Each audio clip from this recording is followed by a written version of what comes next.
इस सीरीज में यूपीपीसीएस प्रारंभिक परीक्षा के पिछले वर्षों के प्रश्न पत्र सॉल्व कर रहे हैं। 2020 का कल हमने कराया था, आज 2019 का तेज़ी से 1 से 1.5 घंटे के अंदर ही ख़त्म करने का प्रयास करेंगे। बहुत ज़्यादा व्याख्यायित नहीं करेंगे। आप लोग प्लेलिस्ट में ये वीडियो ज़रूर देखिए। ठीक है, आइए चलिए शुरू करते हैं। मानव आहार में पॉलिश किए हुए चावल के उपयोग से निम्नांकित रोग हो जाता है। कल 2020 वाले में भी सेम यही प्रश्न आया था। तो इसका क्या होगा? बेरी रोग हो जाता है। क्यों? क्योंकि विटामिन B1 थायमीन की कमी होती है। इस पॉलिश किए हुए चावल में विटामिन B1 नहीं पाया जाता है। तो विटामिन B1 जिसको थायमीन कहते हैं, उसकी कमी से बेरी रोग होता है। ए वाला राइट आंसर है।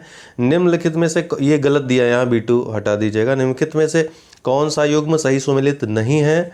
तो विटामिन B6 का धान के चोकर में राइस ब्रेन ऑयल में पाया जाता है और इसीलिए राइस ब्रेन ऑयल, हालांकि और भी तत्व पाए जाते हैं, राइस ब्रेन को इसीलिए बहुत ही सुरक्षित तेल माना जाता है। लोग प्रीफर करते हैं, आप लोग भी यूज़ करिए अन्य तेलों के स्थान पर। विटामिन B2 की बात करें तो ये कॉड यकृत तेल में विटामिन B2 नहीं बल्कि विटामिन D, विटामिन A और ओमेगा 3 फैटी एसिड, इनकी बहुतायत में मात्रा पाई जाती है कॉड यकृत तेल में। ठीक है, विटामिन D की कमी हो या विटामिन A या ओमेगा 3 फैटी एसिड, जो कि शरीर के स्वास्थ्य के लिए बहुत आवश्यक होता है, इनकी मौजूदगी कॉड यकृत के तेल में बहुत ही बहुतायत में होती है। तो इसलिए विटामिन B2 जो है कॉड यकृत तेल में नहीं पाया जाता, गलत है। बाकी विटामिन E गेहूं अंकुर तेल में सही है। विटामिन K अल्फाल्फा जो घास एक प्रकार की होती है, उसमें विटामिन K की मौजूदगी होती है। तो B वाला राइट आंसर है, B वाला गलत है मतलब। ठीक है, और विटामिन B2 का रासायनिक नाम राइबोफ्लेविन है। यह जल में घुलनशील विटामिन है। यह कार्बोहाइड्रेट तथा अन्य पदार्थों के उपापचय में भाग लेता है। इसकी कमी से शरीर के भार में कमी आ जाती है, पूछा भी है। साथ ही साथ होठ, जीवा तथा त्वचा में रूखापन आ जाता है। दूध, मटर, सेम, यीस्ट, मांस, अंडा, हरी पत्तेदार सब्जियां इत्यादि में विटामिन B2 पाया जाता है। ये स्रोत है उनके। नीचे 2 कथन ये दिए गए हैं, असरेशन और रीजन, कथन और कारण। आपको बताना है ऑप्शन जो दिया है कौन सा सही है। अधिकांश विटामिन मानव शरीर में संश्लेषित नहीं किए जाते हैं। मानव अंग केवल अनिवार्य सूक्ष्म पोषकों का ही संश्लेषण करते हैं। तो देखिए, पहला वाला जो एसरेशन है वो तो एकदम सही है, लेकिन रीजन गलत है। एसरेशन सही है। अधिकांश विटामिन मानव शरीर में संश्लेषित नहीं होते, उनको हम बाहर से विभिन्न स्रोतों के माध्यम से प्राप्त करते हैं। तो पहला वाला बिल्कुल सही है, नहीं किए जाते हैं संश्लेषित अधिकांश विटामिन। दूसरा रीजन जो है मानव अंग केवल, यहाँ केवल लग जाता है तो अपने आप ये मैक्सिमम चांसेस 90% चांसेस रहते हैं गलत होने के। हालांकि सिर्फ 90% चांसेस होते हैं, 100% नहीं। इस बात पे आप ध्यान दीजिएगा, नहीं तो फिर हमेशा यही पूर्वाग्रह में रहेंगे और गलत करके चले आएंगे। मानव अंग केवल अनिवार्य सूक्ष्म पोषकों का ही संश्लेषण करते हैं, नहीं, ये गलत है। अन्य भी चीज़ों का भी, अन्य तत्वों का भी संश्लेषण करते हैं। ठीक है, तो इसका एस्टरेशन सही हो जाएगा, रीजन गलत हो जाएगा। राइट आंसर आपका हो जाएगा कौन सा? सी वाला।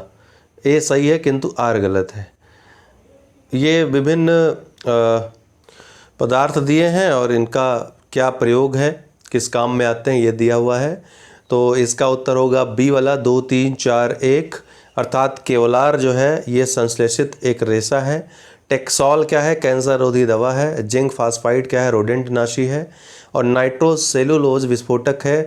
आपको मैंने केमिस्ट्री वाला जो वीडियो दिया है, फुल साइंस वाला, उसमें लास्ट वाला जो 10 मिनट पार्ट है, उसमें ये सारी चीज़ें मैंने आपको बताई हैं, वो अवश्य आप देख लीजिए। हालांकि वो कंप्लीट अपने आप में वीडियोस हैं जो विज्ञान के हमने दिए हैं। जो टेलीग्राम ग्रुप में मेंबर्स हैं वो अवश्य वीडियो सारे देखें, बार बार देखें। आज हम रात में शेड्यूल भी आपको बता देंगे किस तरह से आपको 30 दिन में पढ़ाई करनी है। निम्नलिखित में से किसी वस्तु के नमूने को हवा में खुला रखने पर कुछ समय पश्चात गायब हो जाता है, जैसे कपूर, नेफ्थलीन अथवा शुष्क बर्फ। इस परिघटना को क्या कहते हैं? इसको क्या कहेंगे दोस्तों? ऊर्ध्वपातन कहेंगे। क्या कहेंगे? ऊर्ध्वपातन। हवा में खुला रखने पर कुछ समय पश्चात गायब हो जाते हैं। अर्थात इसमें होता है क्या है, कोई भी ऊर्ध्वपातन एक ऐसी क्रिया है दोस्तों कि कोई ठोस होता है, बिना द्रव में बदले गैस में डायरेक्ट बदल जाता है, और कोई गैस जो है, गैस पदार्थ बिना द्रव में बदले ठोस में बदल जाता है। इसको ऊर्ध्वपातन की क्रिया कहते हैं। ठीक है, तो ए वाला राइट आंसर है। किसी वस्तु के नमूने को हवा में खुला रखने पर कुछ समय पश्चात गायब हो जाता है। ऐसे कपूर, नैप्थलीन, शुष्क बर्फ, इस परिघटना को ऊर्ध्वपातन की क्रिया कहते हैं। प्रकाश ऊर्जा का ऑप्टिकल फाइबर में संचरण निम्नांकित घटना के अनुप्रयोग द्वारा किया जाता है। तो पूर्ण आंतरिक परावर्तन की परिघटना ऑप्टिकल फाइबर उसी पर काम करता है, पूर्ण आंतरिक परावर्तन पे। तो प्रकाश ऊर्जा का ऑप्टिकल फाइबर में संचरण पूर्ण आंतरिक परावर्तन पर घटना के अनुप्रयोग द्वारा किया जाता है। जब कोई प्रकाश की किरण सघन माध्यम से विरल माध्यम से प्रवेश करती है, भी कभी कभी पूछ लेता है, तो सघन से विरल में जाएगी। जैसे कांच से जब निर्वात में या कांच से जो वायु माध्यम से में जाएगी, मान लीजिए, तो कांच क्या है, सघन माध्यम है, वायु जो है वो विरल माध्यम है, तो कांच से वायु में जाएगी तब ये घटना होने की संभावना रहेगी।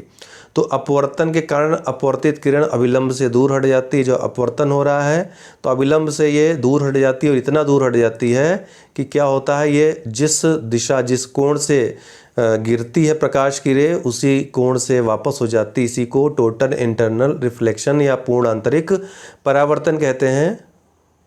बहुत सारी परिघटनाएं पूर्ण आंतरिक परावर्तन पे, जो जैसे कि मृग मरीचिका का दिखाई देना जो रेगिस्तान में दिखती है, तमाम चीज़ें पूछता है, तमाम परिघटनाएं जिनका हमने वीडियोस में अलग अलग वीडियोस में जिक्र किया है। साइंस वाले वीडियो में सारी परिघटनाओं का कौन अपवर्तन संबंधित है, कौन परावर्तन संबंधित है, कौन विवर्तन संबंधित है, इसके अलावा कौन प्रकीर्णन से संबंधित है, सब बताया है। एंजाइमों के संदर्भ में निम्नलिखित कथनों में कौन सा सही है, तो वे जैव उत्प्रेरक हैं, जैव उत्प्रेरक है, सही है, ठीक है। जो जैविक प्रक्रियाएं हैं उनको तेज करते हैं या मंद करते हैं। वे शरीर में उसी स्थान पर अपना कार्य करते हैं जहां वे उत्पादित होते हैं, तो ये भी सही है, दोनों ही सही हैं। जहां उत्पादन होता है इनका वहीं पर ये काम करते हैं। एंजाइम जैव उत्प्रेरक होते हैं, वे शरीर में उसी स्थान पर अपना कार्य करते हैं जहाँ वे उत्पादित होते हैं। बहिस्रावी ग्रंथियों के स्राव को एंजाइम कहा जाता है। अंतःस्रावी ग्रंथियों से जो स्राव होता है उन्हें हार्मोन कहा जाता है, ध्यान रखिएगा।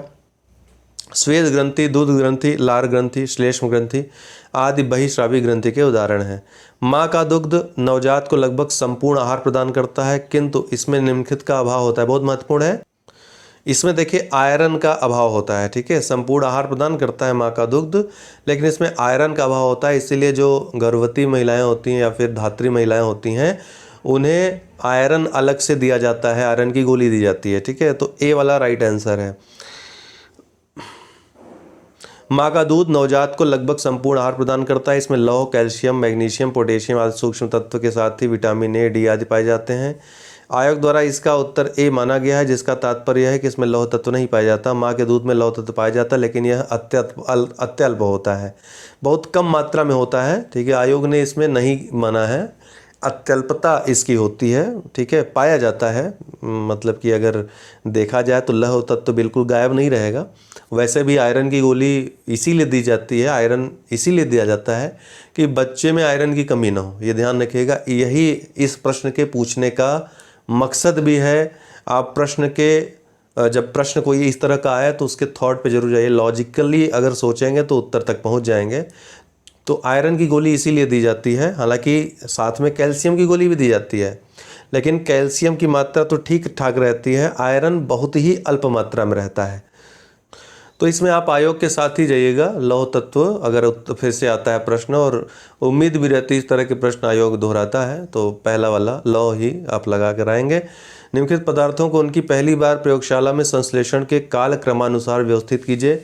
Black gold, fullerene, graphene, Kevlar, मतलब कब कौन सा संश्लेषित किया गया, ठीक है, ये आपको कालक्रमानुसार व्यवस्थित करना है।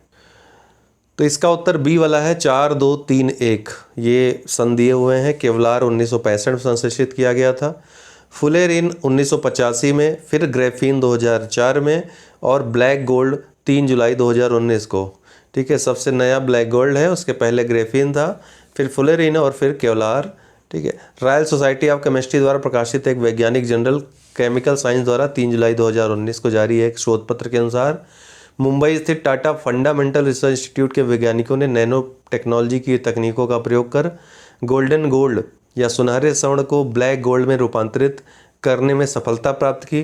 अनुसंधानकर्ताओं ने स्वर्ण नैनो कणों के आकार एवं उनके मध्य अंतराल को परिवर्तित किया, जिससे यह पदार्थ सूर्य के प्रकाश के हालांकि ये सब महत्वपूर्ण नहीं है आपके लिए, बस इतना जानते रहिए, ये सन याद रखिएगा, मैं भी दोबारा पूछ ले। बिब्लियोमेट्री क्या है? बिब्लियोमेट्री क्या है? सूचना प्रबंधन उपकरण है। बिब्लियोमेट्री सूचना प्रबंधन उपकरण है, सी वाला राइट आंसर है। गहरी कार्बन वेधशाला के संबंध में, डीसीओ डीप कार्बन ऑब्जर्वेटरी के संबंध में निम्न कथनों में से कौन से सही हैं?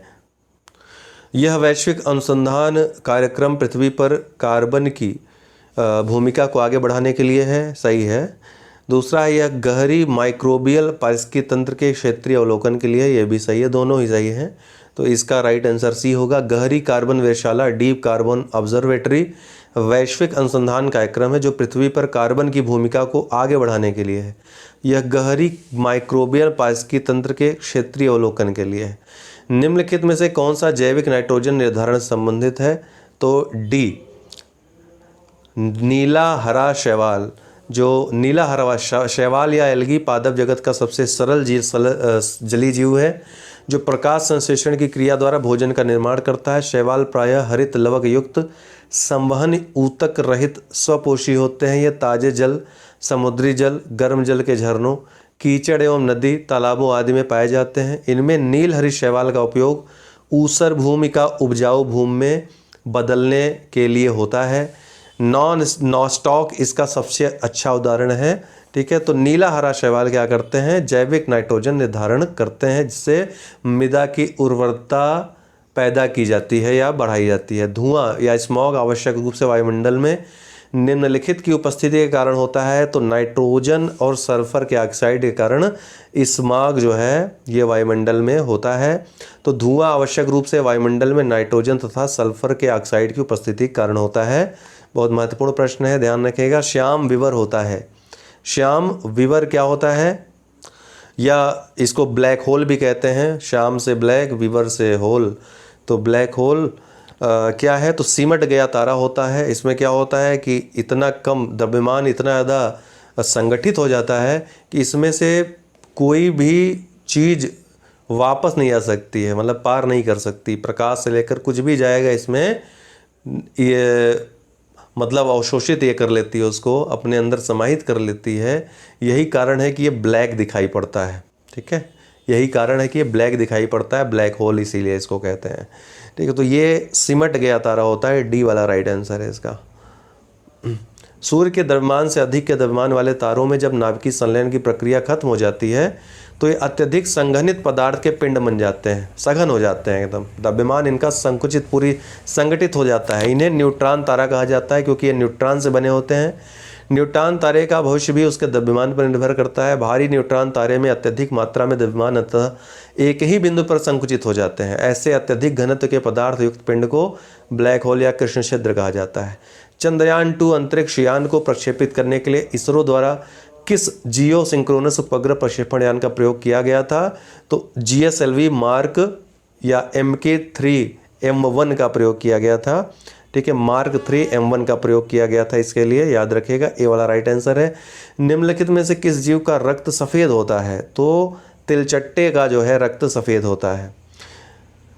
तिलचट्टा का रक्त सफ़ेद होता है। इसके रक्त में लाल रक्त कणिकाओं का अभाव पाया जाता है। लाल रक्त कणिकाओं का प्रमुख कार्य ऑक्सीजन का परिवहन होता है। तिलचट्टा के शरीर के प्रत्येक खंड में स्थित ट्यूब की एक प्रणाली के माध्यम से कोशिकाओं तक सीधे ऑक्सीजन पहुंचती है, इसलिए लाल रक्त कणिकाओं की जरूरत नहीं पड़ती है। नाइट्रोजन स्थिरीकरण जीवाणु किस पौधे की जड़ के साथ संयोजन करते हैं? नाइट्रोजन स्थिरीकरण जीवाणु जो होते हैं जो कि नाइट्रोजन का स्थिरीकरण करते हैं, किस पौधों की जड़ के साथ संयोजन करते हैं? तो दालों के साथ संयोजन करते हैं। कुछ जीवाणु भूमि की उर्वरता बढ़ाने का काम करते हैं। राइजोबियम नामक जीवाणु जो दलहनी फसलों की जड़ों में उपस्थित गांठ में पाया जाता है, ये वायुमंडलीय नाइट्रोजन को लेकर उसे नाइट्रेट में परिवर्तित करने में सक्षम होते हैं। चूँकि पौधे सीधे वायुमंडल से नाइट्रोजन ग्रहण करने की क्षमता नहीं रखते हैं, इसलिए उन्हें नाइट्रोजन नाइट्रेट के रूप में इन्हीं जीवाणुओं के माध्यम से प्राप्त होता है। जब किसी साबुन के बुलबुले को अवशोषित किया जाता है तो निम्न में से क्या घटता है? आवेशित किया जाता है। साबुन का बुलबुला है, उसको आवेशित करेंगे तो उसकी त्रिज्या क्या होती? बढ़ जाती है। उसकी गोलाई क्या होगी? बढ़ जाएगी। तो ये त्रिज्या बढ़ जाएगी। राइट आंसर ए वाला होगा। निम्नलिखित में से कौन सा युग्म सही सुमेलित नहीं है, पूछ रहा है। तो इसमें सही सुमेलित कौन सा नहीं है? रेयान वाला जो है। रेयान क्या है? ये रूपांतरित स्टार्च नहीं है, बाकी सही। ऑक्सीटोसिन एक हार्मोन है। एस्पार्टम संश्लेषक मधुरक है। नियोप्रीन क्या है? विशिष्ट रबड़ है, संश्लिष्ट रबड़ है, संश्लिष्ट रबड़, ठीक है, नियोप्रीन है। और ये जो रेयान है दोस्तों, ये रूपांतरित स्टार्च नहीं है, बल्कि ये कृत्रिम रबर है, कृत्रिम फाइबर है, ठीक है, कृत्रिम फाइबर है रेयान। तो ये डी वाला ही गलत है, बाकी तीनों ही सही है। निम्नलिखित में से कौन सा पदार्थ प्रोटीन नहीं है? तो कपास जो है ये प्रोटीन नहीं है। बाकी स्पाइडर सिल्क, लूता रेशम, केश या बाल जो होते हैं, खुर या खुर हो, नाखून हो, ये सब क्या है? प्रोटीन है। लेकिन कपास प्रोटीन नहीं है। कपास एक मुलायम रोएदार प्राकृतिक रेशा होता है। यह कपास पौधे के बीजों के चारों ओर एक संरक्षण आवरण में विकसित होता है। यह सेलुलोज का बना होता है। केश, बाल, लूता रेशम और नाखून, खुर केराटिन प्रोटीन के बने होते हैं। थर्मस फ्लास्क में लंबे समय तक तरल गर्म या ठंडा रहता है, क्योंकि ऊष्मा की कोई हानि अथवा प्राप्ति नहीं होती है। तो थर्मस फ्लास्क में लंबे समय तक तरल गर्म या ठंडा रहता है, क्योंकि ऊष्मा की कोई हानि अथवा प्राप्ति नहीं होती है। और इसका कारण क्या होता है कि संचालन या ऊष्मा का संचलन भी नहीं होता है एक स्थान से दूसरे स्थान, न तो संवहन होता है, न तो विकिरण होता है। तीनों माध्यम से ऊष्मा जो है बाधित हो जाती है। यही कारण है कि तरल गर्म या ठंडा लंबे समय तक रहता है। तो ये सी वाला राइट आंसर, ए और बी दोनों होगा। तो ऊष्मा को एक स्थान से दूसरे स्थान जाने को ऊष्मा का संचरण कहते हैं। इसकी 3 विधियां हैं, चालन, संवहन और विकिरण। तीनों विधियों के बारे में हमने भूगोल वाले वीडियो में आपको बताया था। एक बार फिर बता दे रहा हूँ। चालन मतलब जैसे कि अगर कोई आपने गर्म करने के लिए जैसे पानी आपने रख दिया, जल रख दिया है, तो जल में टच में है किसके? हीटर के, ठीक है, या जिसमें आप जला रहे हो, तो हीटर के टच में है। तो ऊष्मा यहाँ क्या हो रही है? चालन प्रक्रिया के द्वारा ये हीट कर रही है जल को, ठीक है। यहाँ पर क्या हो रहा है? दोनों टच में है। दूसरा क्या है? संवहन है। संवहन क्या होता है? जो जल की अलग अलग परतें हैं, ये संवहन एक स्थान से दूसरे स्थान तक जा करके अगली परत को गर्म कर रही है। इसको क्या कहेंगे? इसको कहेंगे संवहन, ठीक है। और तीसरी प्रक्रिया है विकिरण। विकिरण जैसे सूर्य जैसे जो बहुत ज़्यादा गर्म पदार्थ होते हैं, वो विकिरण के माध्यम से क्या करते हैं?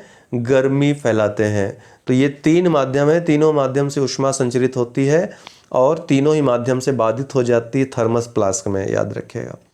मानव शरीर में निम्नलिखित में से कौन सी ग्रंथि अंतःस्रावी एवं बहिःस्रावी दोनों ही प्रकार की ग्रंथि है? तो ये अग्नाशय है। एक अग्नाशय से एंजाइम और हार्मोन दोनों ही ये स्रावित होते हैं, ठीक है। ये दोनों ही प्रकार की ग्रंथि है। एक हल्के पीले रंग की विकसित ग्रंथि है, आमाशय एवं डियोडीनम के बीच स्थित होती है। इससे अग्नाशय रक्त स्रावित होता है। इस रस में कई पाचक एंजाइम होते हैं। इस प्रकार यह एक बहिःस्रावी ग्रंथि है, परंतु अग्नाशय में विशिष्ट प्रकार की कोशिकाओं के समूह पाए जाते हैं, जिसे लैंगर-हैंस की दीपिकाएं कहते हैं। और ये अंतःस्रावी ग्रंथि का काम भी करता है। इंसुलिन नामक हार्मोन भी यहाँ से पैदा होता है, इसलिए ये अंतःस्रावी ग्रंथि का काम करते हैं। आगे बढ़ेंगे। निम्नलिखित में से किस पदार्थ में कैल्शियम विद्यमान है? तो इसमें जिप्सम में कैल्शियम विद्यमान है, ध्यान रखिएगा। कैल्शियम सल्फेट को गिल जिप्सम कहा जाता है। यह एक श्वेत रवादार ठोस पदार्थ है। इसके एक अणु में जल के 2 अणु रवा कण के रूप में रहते हैं। 120 डिग्री सेल्सियस तक गर्म करने पर यह प्लास्टर ऑफ पेरिस में बदल जाता है। जिप्सम का उपयोग पेरिस प्लास्टर तथा अमोनिया सल्फेट खाद बनाने में होता है। तो याद रखिएगा, कैल्शियम CaSO4 2H2O इसका सूत्र है। तो कैल्शियम इसमें उपस्थित होता है। निम्नलिखित में से कौन सा सही सुमेलित नहीं है? तो सिल्वर ब्रोमाइड जो है फोटोग्राफी में प्रयोग होता है इसका, न कि कृत्रिम प्रकाश संश्लेषण में। तो ये वाला गलत है। सिल्वर आयोडाइड से कृत्रिम वर्षा कराई जाती है। लिथियम बाइकार्बोनेट गठिया के उपचार में प्रयोग होता है। दूधिया मैग्नीशिया ये क्या करता है? प्रति अम्ल, ठीक है। अम्लता अगर हो जाए तो दूधिया मैग्नीशिया अगर ये खिला दिया जाए तो अम्लता जो है वो पेट की अम्लता हो वो ख़त्म हो जाती है, ये सही हो जाती है। तो दूधिया मैग्नीशिया उसके लिए प्रयोग होता है। तो इसका उत्तर क्या हो जाएगा? 24वें का ए वाला, ठीक। ठीक है। सिल्वर ब्रोमाइड का प्रयोग कृत्रिम प्रकाश संश्लेषण नहीं होता है बल्कि फोटोग्राफी में होता है। तुलसी के पौधे का औषधि महत्व निम्नलिखित में से किसकी उपस्थिति के कारण है? तो फिनॉल और फ्लेवोनाइड के कारण है। फिनॉल और फ्लेवोनाइड इसमें होते हैं। तुलसी पौधे का वैज्ञानिक नाम ऑक्सीमम सैक्टम है। यह एक औषधि पौधा है। इसमें महत्वपूर्ण पादप रसायन पाए जाते हैं जो अपने प्रदाहनाशी तथा प्रति आक्सीकारक गुणों के कारण विभिन्न गंभीर रोगों में सुरक्षा प्रदान करते हैं।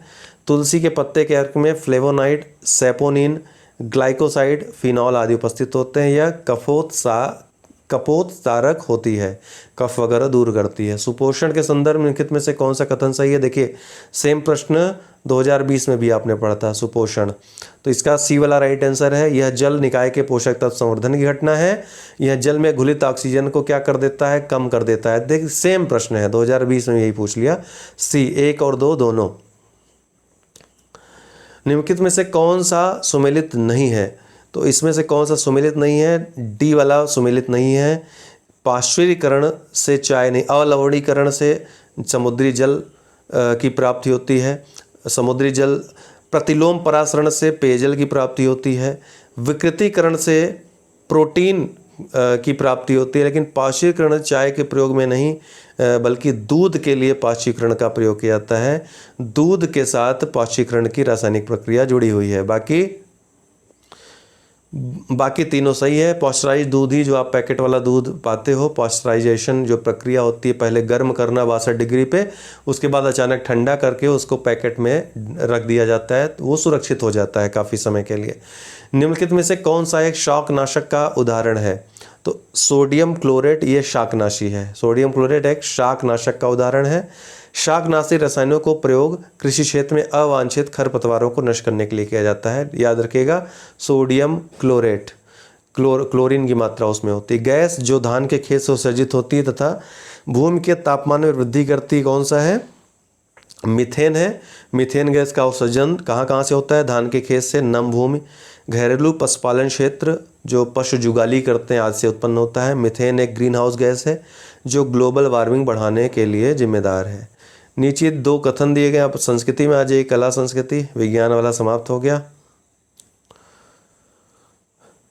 अकबर ने शेरशाह की तरह राज्य के सिक्कों के प्रचलन को नियमित करने का प्रयास किया। बिल्कुल अकबर ने प्रयास किया था, सही है। शेरशाह की मुद्रा पद्धति के समान अकबर के समय का ताम्र का प्रमुख सिक्का दाम था, तो ये भी सही है।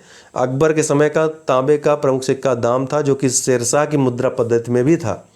ये दोनों ही सही है, लेकिन ये कारण नहीं है ए का। दोनों ही स्टेटमेंट अपने आप में सही है। तो 30वें का जो है बी वाला राइट है। युद्धों का कालानुक्रम एक वीडियो मैंने बनाया है इसके लिए, और वो इसीलिए बनाया है मैंने कि ये जरूर पूछता है युद्ध या संधि, और उसका कालानुक्रम में पूछता है। तो इसका पहला वाला ही राइट आंसर है। 2, 1, 3, 4 मतलब सबसे पहले बेलग्राम का युद्ध हुआ, फिर सरनाल का युद्ध होता है, उसके बाद होता है धर्मत का, और फिर जजऊ का युद्ध होता है। तो 2 और कब कब होता है, किसके किसके बीच होता है, ध्यान रखिए। बेलग्राम का 1540 में शेरशाह सूरी और हुमायूं के बीच होता है। सरनाल का युद्ध 1572 में अकबर और इब्राहिम मिर्जा के बीच होता है। धर्मत का युद्ध 1658 में औरंगजेब और दारा शिकोह के बीच होता है। वहीं जजऊ का युद्ध 1707 में बहादुर शाह प्रथम और मोहम्मद आजम के बीच होता है। हठ योग के संदर्भ निम्नलिखित में से कौन सा कथन सही है? तो हठ योग नाथ पंथियों द्वारा अपनाया जाता था, सही है। हठ योग क्रिया को सूफी संतों ने भी अपनाया था, ये भी बिल्कुल सही है। दोनों ही सही है। तो नाथ संप्रदाय के संस्थापक माने जाने वाले गुरु मत्स्येंद्र नाथ और उनके शिष्य गुरु गोरखनाथ ने हठ योग परंपरा की नींव डाली थी। सत्तारी सिलसिले के सूफी संत मोहम्मद गौस की फारसी पुस्तक बहर अल हयात में हठ योग संबंधी क्रियाओं का चित्रण मिलता है। किसकी पुस्तक थी? सूफी संत मोहम्मद गौस की। एक बात याद रखिएगा कि पूछता है कि कौन से सूफी संत थे जो योग क्रिया से संबंधित हैं, जो योग क्रिया को जिन्होंने अपनाया था, तो मोहम्मद गौस उसका उत्तर होंगे। इनकी पुस्तक बहर अल हयात, ये भी याद रखिएगा, फारसी पुस्तक थी इनकी, जिसमें योग का वर्णन है, हठ योग का वर्णन है। ठीक है। निम्नलिखित में से कौन सी एक अभी जो मुख्यमंत्री हैं आपके योगी आदित्यनाथ जी, ये भी गोरखनाथ पीठ के ही हैं, गोरक्षनाथ पीठ के इस समय ये महंत हैं। निम्नलिखित में से कौन सी एक विशिष्टता इक्ता व्यवस्था की नहीं है? इक्ता प्रणाली जो थी, जो कि किसके द्वारा शुरू की गई थी? इल्तुतमिश के द्वारा। तो कौन सी इसमें से इसकी विशिष्टता नहीं थी? इक्ता एक राजस्व एकत्रित करने की व्यवस्था थी, सही है। सियासतनामा इक्ता व्यवस्था की जानकारी का स्रोत था, बिल्कुल सही है। सियासतनामा कई बार पूछा गया है पुस्तक के बारे में। इक्ता से एकत्रित राजस्व सीधा सुल्तान के खाते में जाती थी, बिल्कुल नहीं। ठीक है, इक्तेदार के खाते में जाती थी, ध्यान रखिएगा। मुक्ति को इक्ता से एकत्रित राजस्व से सैनिक रखने पड़ते थे, ये सही है। तो केवल सी वाला गलत है। तो इल्तुतमिश ने अपने साम्राज्य को असंख्य छोटी बड़ी इक्ताओं में विभाजित किया। इक्ता का अर्थ होता है नगद वेतन के बदले किसी को कृषि योग्य भूमि का लगान हस्तांतरित करना। प्रत्येक इक्ता पर इक्तादारों की नियुक्ति की जाती थी, जिनका समय समय पर स्थानांतरण होता रहता था, एवं केंद्र को प्रशासनिक एवं सैनिक सेवा उपलब्ध कराते थे। ये डायरेक्ट राजस्व जो है सीधा सुल्तान के खाते में नहीं जाती थी, बल्कि इक्तादारों के खाते में जाती थी। निम्नलिखित में से जिनका वो विभिन्न प्रशासनिक उपयोग में वहाँ पे यूज़ करते थे। विभिन्न पुस्तकें हैं और उनके लेखक के नाम है, कौन सुमेलित नहीं है कह रहा है। तो तुगलकनामा अमीर खुसरो की थी, इब्न बतूता की नहीं थी। इब्न बतूता की पुस्तक थी रेहला। तब और बाकी सही है। तबकाते नास ये लिस्ट है, देख लीजिए। तब तुगलकनामा किसकी थी? अमीर खुसरो की। रेहला इब्न बतूता की। तबकाते नासरी मिनहाज सिराज जसजानी की थी। तारीख़ फ़िरोज़ शाही शम्से सिराज अफ़ीफ़ की थी। और हुमायूं नामा गुलबदन बेगम थी। देखिए, तारीख़ फ़िरोज़ शाही 2-3 पुस्तकें इसी नाम से लिखी गई थी, ये आप याद रखिएगा। तो ये अफ़ीफ़ ने भी एक पुस्तक लिखी थी, तारीख़ फ़िरोज़ शाही। एक बर्नी ने भी लिखी थी, तारीख़ फ़िरोज़ शाही, वो अलग अलग थी। नेटिव मैरिज एक्ट किस वर्ष पारित किया गया था? तो ये 1872 में पारित गया था। केशव चंद्र सेन के प्रयासों से 1872 ईस्वी में नेटिव मैरिज एक्ट पारित हुआ। इसके अंतर्गत 14 वर्ष से कम आयु की कन्याओं तथा 18 वर्ष से कम आयु के लड़कों के विवाह को वर्जित कर दिया गया एवं बहुपत्नी प्रथा को समाप्त कर दिया गया। 1891 में B.M. मालाबारी के प्रयासों से एज ऑफ कंसेंट एक्ट पारित हुआ। कब? 1891 में। पूछता है ये भी, एज ऑफ कंसेंट एक्ट कब पारित हुआ, जिसमें 12 वर्ष से कम उम्र की कन्याओं के विवाह पर प्रतिबंध लगा दिया गया। 1930 के शारदा अधिनियम में, ये भी कई बार पूछता है और इसका एज भी पूछता है, द्वारा विवाह के लिए कन्या की आयु 14 वर्ष और युवकों की न्यूनतम आयु 18 वर्ष निश्चित कर दी गई थी। विभिन्न विद्रोह हैं, ये भी बार बार पूछता है, तो इनमें सूची सुमेलित करना है, देख लीजिए। पाबना विद्रोह 1873 से 85 में हुआ था। एका जो आंदोलन हुआ था ये 1922 में हुआ था। संथाल विद्रोह 1855-56 में। ताना भगत आंदोलन 1914 ईस्वी में हुआ था। तो इसका बी वाला राइट आंसर है 2, 3, 1, 4। 2, 3, 1, 4। तो इसका दूसरा है 3 है 1, 4। निम्नलिखित में से कौन सा सही सुमेलित नहीं है? तो विभिन्न मुद्राएं हैं, विभिन्न यहाँ पे नाम दिए हुए हैं, किससे संबंधित है, क्या है, ये दिया है।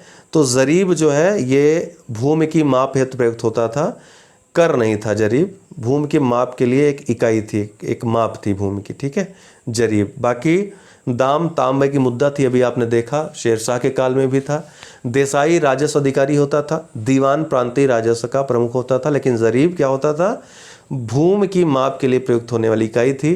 बाकी एक प्रकार का कर ये नहीं था।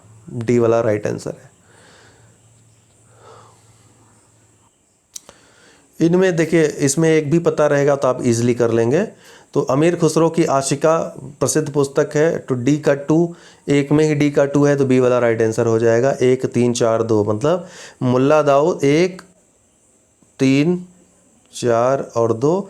तो मुल्ला दाऊद की चंदायन थी, दामोदर कवि की पद्मावती कथा थी, सोमनाथ की राग विबोध और अमीर खुसरो की आशिका थी। तो 1, 3, 4, 2। निम्नलिखित राजाओं में से किसने अकबर के पूर्व तानसेन को संरक्षण दिया था? तो भाटा का राजा रामचंद्र सिंह ने अकबर के पूर्व तानसेन को संरक्षण दिया था। तो अकबर के पूर्व तानसेन भाटा क्षेत्र जो रीवा के हैं, उनके राजा रामचंद्र सिंह के दरबार कवि के रूप में रहते थे। तानसेन का मूल नाम रामतनु पांडे था। अकबर ने उनकी ख्याति के बारे में सुनकर उन्हें अपने दरबार में बुला लिया था।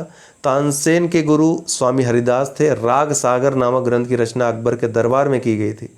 जहांगीर भी संगीत का प्रेमी था। उसके दरबार में तानसेन के पुत्र विलास खां, छतर खां, खुर्रमदाद, हमजान आदि रहते थे। अकबर ने तानसेन को कंठाभरण वाड़ी विलास की उपाधि दी थी।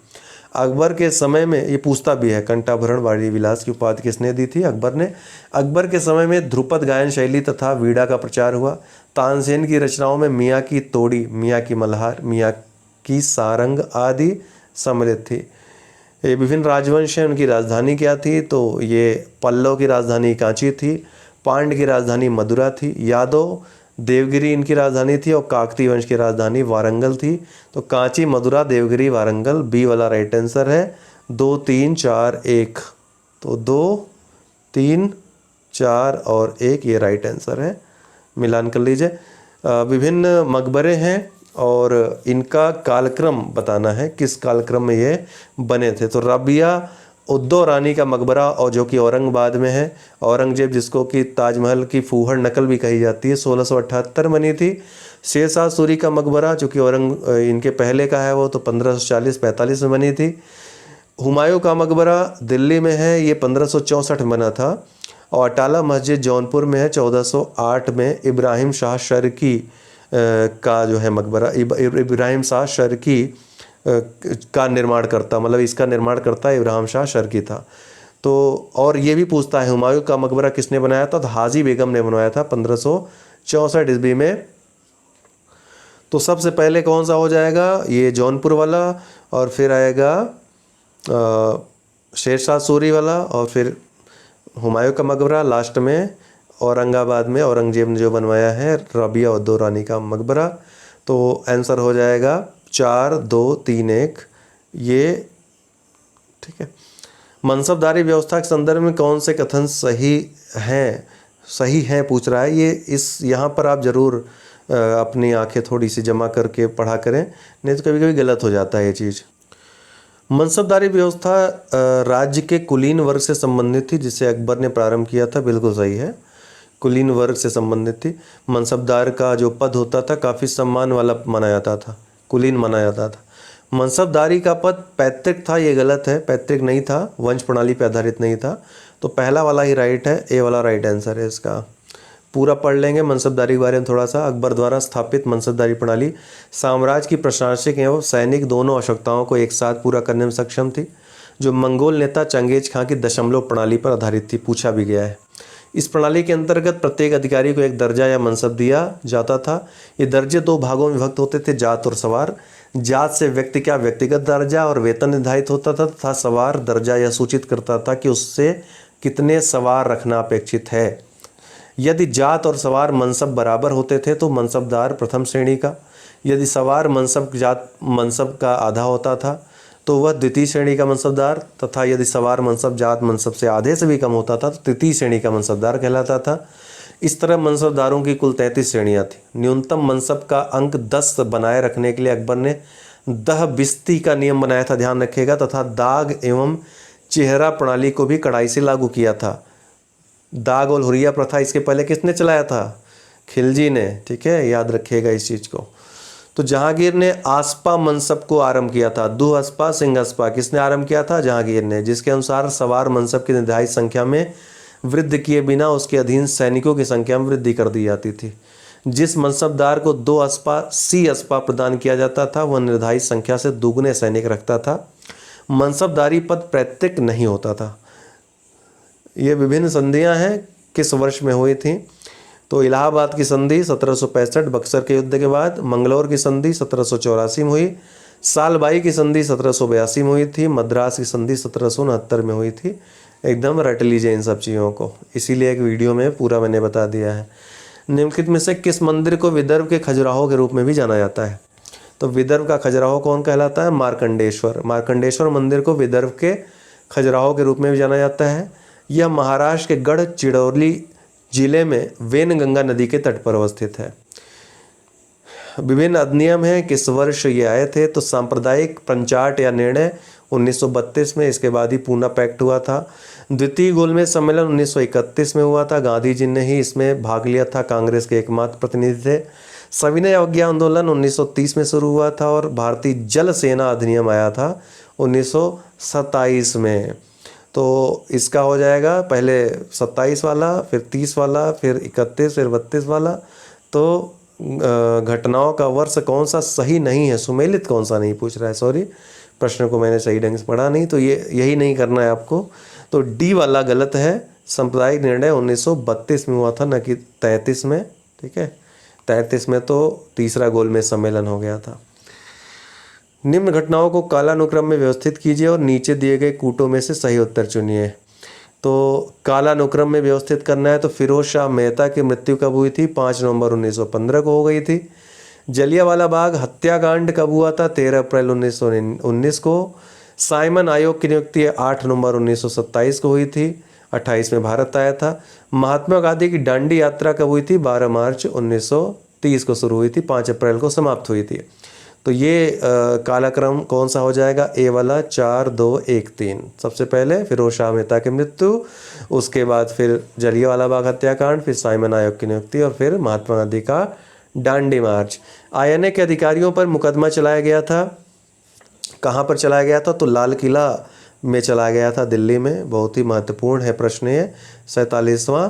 थोड़ा सा इसके बारे में पढ़ेंगे। आईएनए के गिरफ्तार अधिकारियों पर मुकदमा 1945 में दिल्ली के लाल किले में चलाया गया था।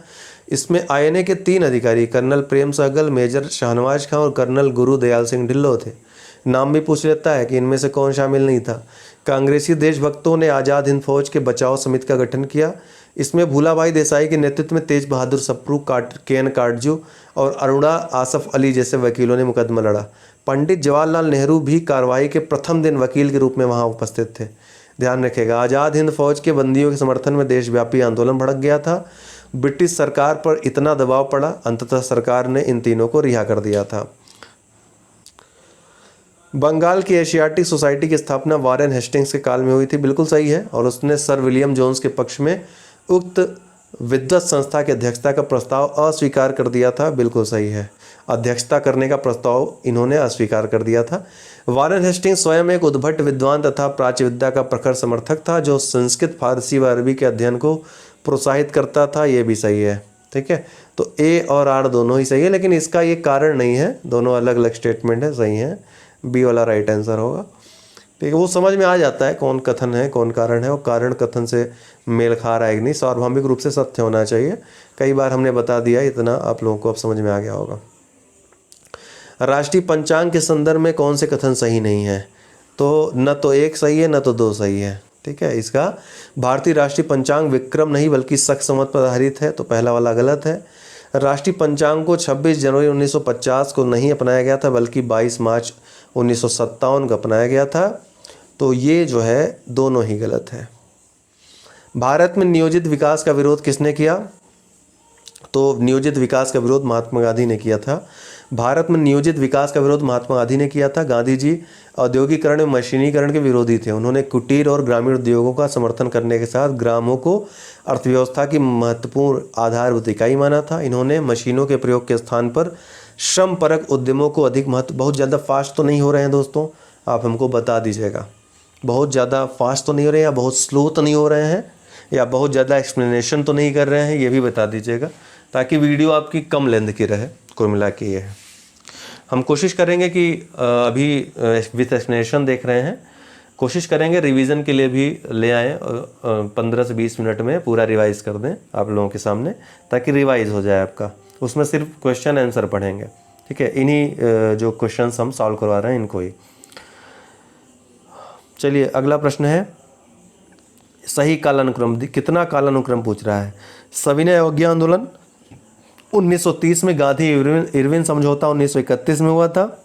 इसके बाद ही गोलमेज सम्मेलन में आए थे गांधी जी। पूना पैक्ट 1932 में हुआ था, जब सांप्रदायिक पंचायत हुआ था। उसके बाद क्रिप्स मिशन 1942 में आया था। तो इसका सी वाला राइट आंसर हो जाएगा, 4, 2, 1, 3। लॉर्ड कर्जन ने प्रांतीय सीमाओं को पुनर्गठित करने का निर्णय लिया था, बिल्कुल सही है। प्रांतीय सीमाओं को पुनर्गठित करने का निर्णय लिया था। इसके पीछे बड़ी लंबी योजना थी इसकी। पूर्वी बंगाल और आसाम नामक एक नया प्रांत बनाया गया था। हालांकि इसके पीछे इसकी चाल कुछ और थी, लेकिन इसने दस्तावेजों में यही बात लिखी कि वो क्यों प्रांतों की सीमाओं का पुनर्गठन करना चाह रहा है, और चूँकि वहाँ पर विकास नहीं हो पा रहे हैं, वहाँ प्रशासन मुश्किल से हो रहा है, लेकिन इसके पीछे उद्देश्य फूट डालो राज करो की नीति थी। ठीक है, लोगों को अलग थलग करना था और लोगों को आपस में लड़ाई करवाना था, एकजुट ताकि न हो, राष्ट्रवाद को कमज़ोर करना इसका लक्ष्य था। पूर्वी बंगाल और असम नामक एक नया प्रांत बनाया गया, ये भी बिल्कुल सही है, दोनों ही सही है, राइट आंसर है दोनों। ठीक है, पढ़ दे रहे हैं। बंगाल राष्ट्रीय स्वतंत्रता आंदोलन के लिए भारतीय राष्ट्रीय चेतना का केंद्र बिंदु था। तत्कालीन बंगाल प्रेसिडेंसी भारत का सबसे अधिक जनसंख्या वाला प्रांत था।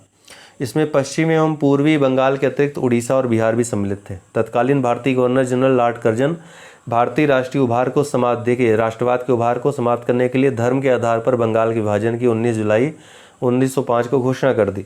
बंगाल के विभाजन को बड़ा प्रांत होने के कारण शासन की दुरूहता के आधार पर सही ठहराने की कोशिश की गई थी। विभाजन के बाद पूर्वी बंगाल और असम को मिलाकर मुस्लिम बहुल एक अलग प्रांत बनाया गया। ढाका को इसकी राजधानी घोषित किया गया। विभाजित बंगाल के दूसरे भाग में पश्चिम बंगाल, बिहार और उड़ीसा को शामिल किया गया। विभाजन के फलस्वरूप पूरे देश में शोक की लहर फैल गई। 16 अक्टूबर 1905 को पूरे बंगाल में शोक दिवस के रूप में मनाया गया। इसके बाद ही स्वदेशी और बहिष्कार आंदोलन चलते हैं। मुस्लिम लीग एवं भारतीय राष्ट्रीय कांग्रेस के बीच राजनीतिक गतिरोध को दूर करने के लिए CR फार्मूला, चक्रवर्ती राजगोपालाचारी फार्मूला किसने बनाया था? तो भैया इनका नाम ही है CR फार्मूला, चक्रवर्ती राजगोपालाचारी फार्मूला, तो यही बनाएंगे। बी राइट आंसर है। तो मुस्लिम लीग एवं भारतीय राष्ट्रीय कांग्रेस के बीच राजनीतिक गतिरोध को दूर करने के लिए CR फार्मूला राजगोपालाचारी ने बनवाया था। चक्रवर्ती राजगोपालाचारी मद्रास के प्रभावशाली नेता थे। वे कांग्रेस और मुस्लिम लीग के बीच समझौते के पूर्ण पक्षधर थे। उन्होंने देश की सांप्रदायिक समस्या को सुलझाने के लिए 10 जुलाई 1944 को गांधी जी की स्वीकृति से कांग्रेस तथा मुस्लिम लीग के बीच समझौते की एक योजना प्रस्तुत की। इसके प्रावधान इस प्रकार थे, ये सन भी याद रखिएगा, पूछ लेता है कब ये CR फार्मूला आया था, 1944 10 जुलाई को। संक्रमण काल में मुस्लिम लीग को अंतरिम, और इसमें क्या क्या चीज़ें थी ये भी कभी कोई पूछ लेता है। संक्रमण काल में मुस्लिम लीग को अंतरिम सरकार की स्थापना में कांग्रेस साथ सहयोग करना चाहिए। युद्ध की समाप्ति के बाद भारत के उत्तर पश्चिम एवं पूर्व के मुस्लिम बहुल्य जिलों की पहचान के लिए एक आयोग गठन होगा। इन जिलों के लोग जनमत संग्रह द्वारा भारत से अलग होने का फैसला करेंगे। अलग होने की स्थिति में रक्षा, वाणिज्य, संचार तथा अन्य आवश्यक क्षेत्रों के हितों की रक्षा के लिए दोनों सरकारों परस्पर सहमति होगी। The rise and growth of economic nationalism in India के लेखक कौन थे? ये पुस्तक है, इसके लेखक थे Bipin Chandra. The rise and growth of economic nationalism in India के लेखक बिपिन चंद्र। निम्न घटनाओं को कालानुक्रम में व्यवस्थित कीजिए तथा नीचे दिए गए कूटों में से सही उत्तर चुनिए। तो सही कालानुक्रम पूछा है तो C वाला राइट आंसर है, 1 2 3 4। तो जिस क्रम में दिया है, महाराजा हरि सिंह ने विलय पत्र पर हस्ताक्षर किया। फिर उसके बाद भारत का संविधान लागू हुआ था। जम्मू कश्मीर की प्रभुसत्ता संपन्न संविधान सभा ने भारत में विलय को अनुमोदित किया। ये भी बिल्कुल इसके बाद हुआ, संविधान लागू होने के बाद। जम्मू और कश्मीर राज्य का नया संविधान लागू हुआ इसके बाद। ठीक है, तो 1 2 3 4 ये सन दिया हुआ है। ठीक है, 50 में भारत का संविधान लागू हुआ था। अक्टूबर 1947 को विलय पर हस्ताक्षर हुए थे। 1957 को जम्मू कश्मीर की प्रभुसत्ता संपन्न संविधान सभा ने भारत में विलय को अनुमोदित किया था।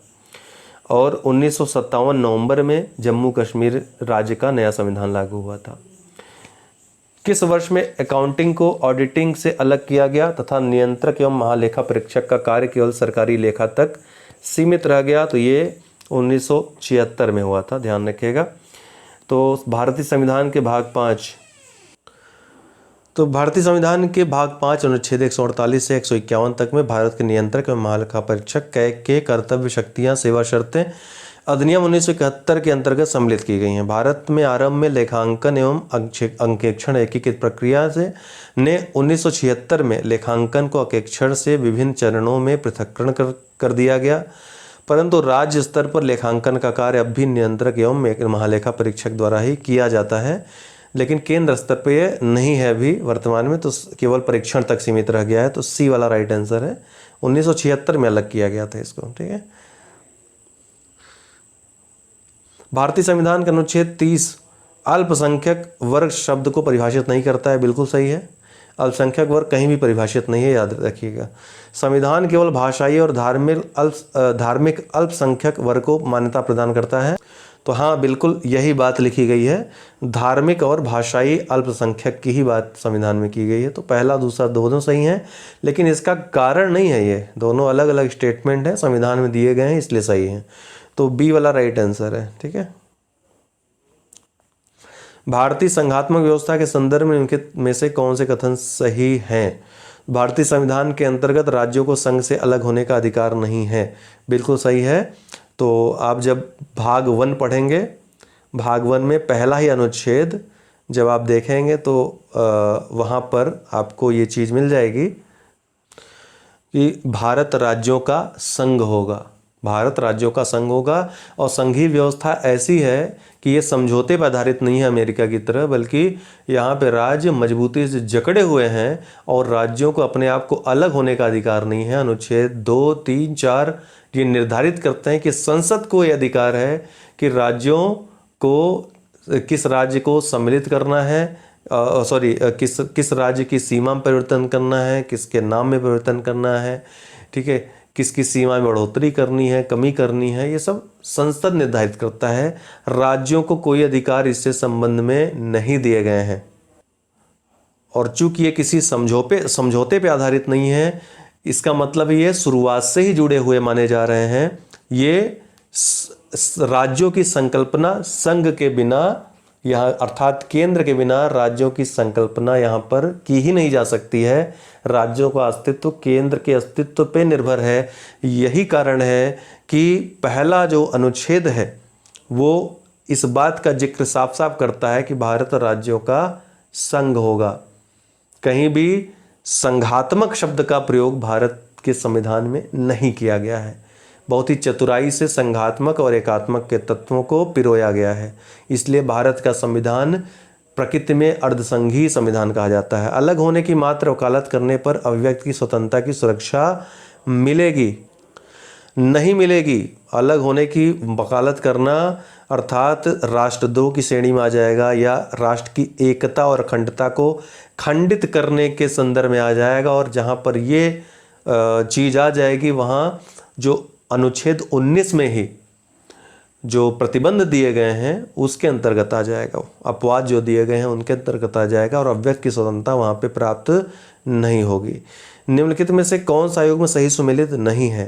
तो कौन सा आयोग सही सुमेलित नहीं है बताना है। सार्वजनिक स्वास्थ्य और स्वच्छता ये राज्य सूची में आता है, बिल्कुल सही है। जनगणना ये संघ सूची में आता है, बिल्कुल सही है। राज्यसभा में सीटों का बंटवारा ये चौथी अनुसूची में है। द्वितीय में क्या है? द्वितीय में वेतन की बात की गई है। ठीक है, विभिन्न जो संवैधानिक पद हैं उनके वेतन क्या होंगे उसकी बात की गई है। और तीसरे में क्या कही? शपथ की बात की गई है।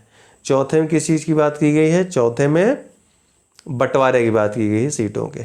दल बदल विरोध 10वीं अनुसूची में दल बदल विरोधी प्रावधान किए गए हैं, बाद में जोड़ा गया था। तो ये तीसरा वाला ही गलत है। राज्यसभा में सीटों का बंटवारा चौथी अनुसूची में है।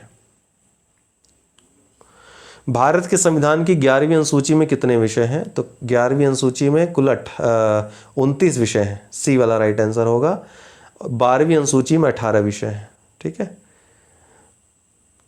प्रधानमंत्री कार्यालय के संबंध में निम्नलिखित में से कौन सा कथन सत्य है? यह 1977 में अस्तित्व में आया, यही सही ही है। ठीक है। इसका प्रधान कैबिनेट सचिव होता है, गलत है। तो प्रधानमंत्री कार्यालय का जो सर्वोच्च अधिकारी प्रधान होता है, प्रधान सचिव होता है। उसको क्या कहते हैं?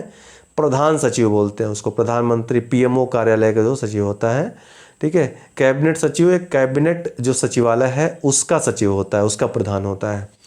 तो पहला वाला ही सही है, दूसरा गलत है। भारतीय संविधान की 6ठी अनुसूची के प्रावधान निम्नलिखित में से किस राज्य में लागू होते हैं? 6ठी अनुसूची के प्रावधान ये त्रिपुरा राज्य में लागू होते हैं। तो 5वीं अनुसूची 6ठी अनुसूची में थोड़ा सा ट्रिकी मैं आपको बता दे रहा हूँ, याद रहेगा। भारतीय संविधान की 6वीं अनुसूची असम, मेघालय, मिजोरम और त्रिपुरा राज्यों के जनजातीय क्षेत्रों के प्रशासन के बारे में उपबंध करती है। ठीक है। ये 6ठी अनुसूची किसके बारे में? असम, मेघालय, मिजोरम और त्रिपुरा। तो ये आप इस तरह से याद रखते हैं ATM²।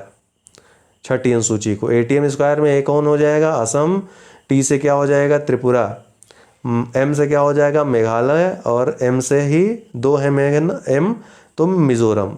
असम, त्रिपुरा, मेघालय, मिजोरम छठी अनुसूची में। तो किस राज्य के संदर्भ में लागू होते हैं? त्रिपुरा। बाकी 5वीं अनुसूची में क्या होगा? इन चारों को छोड़ के, ATM स्क्वायर को छोड़ करके अन्य जनजाति क्षेत्रों के बारे में बंद दिए गए हैं 5वीं में। निम्नलिखित में से विभिन्न जो रिट हैं, 5 प्रकार के रिट होते हैं, 4 रिट यहाँ पे दिए हैं और रिट का अर्थ क्या है ये दिया है।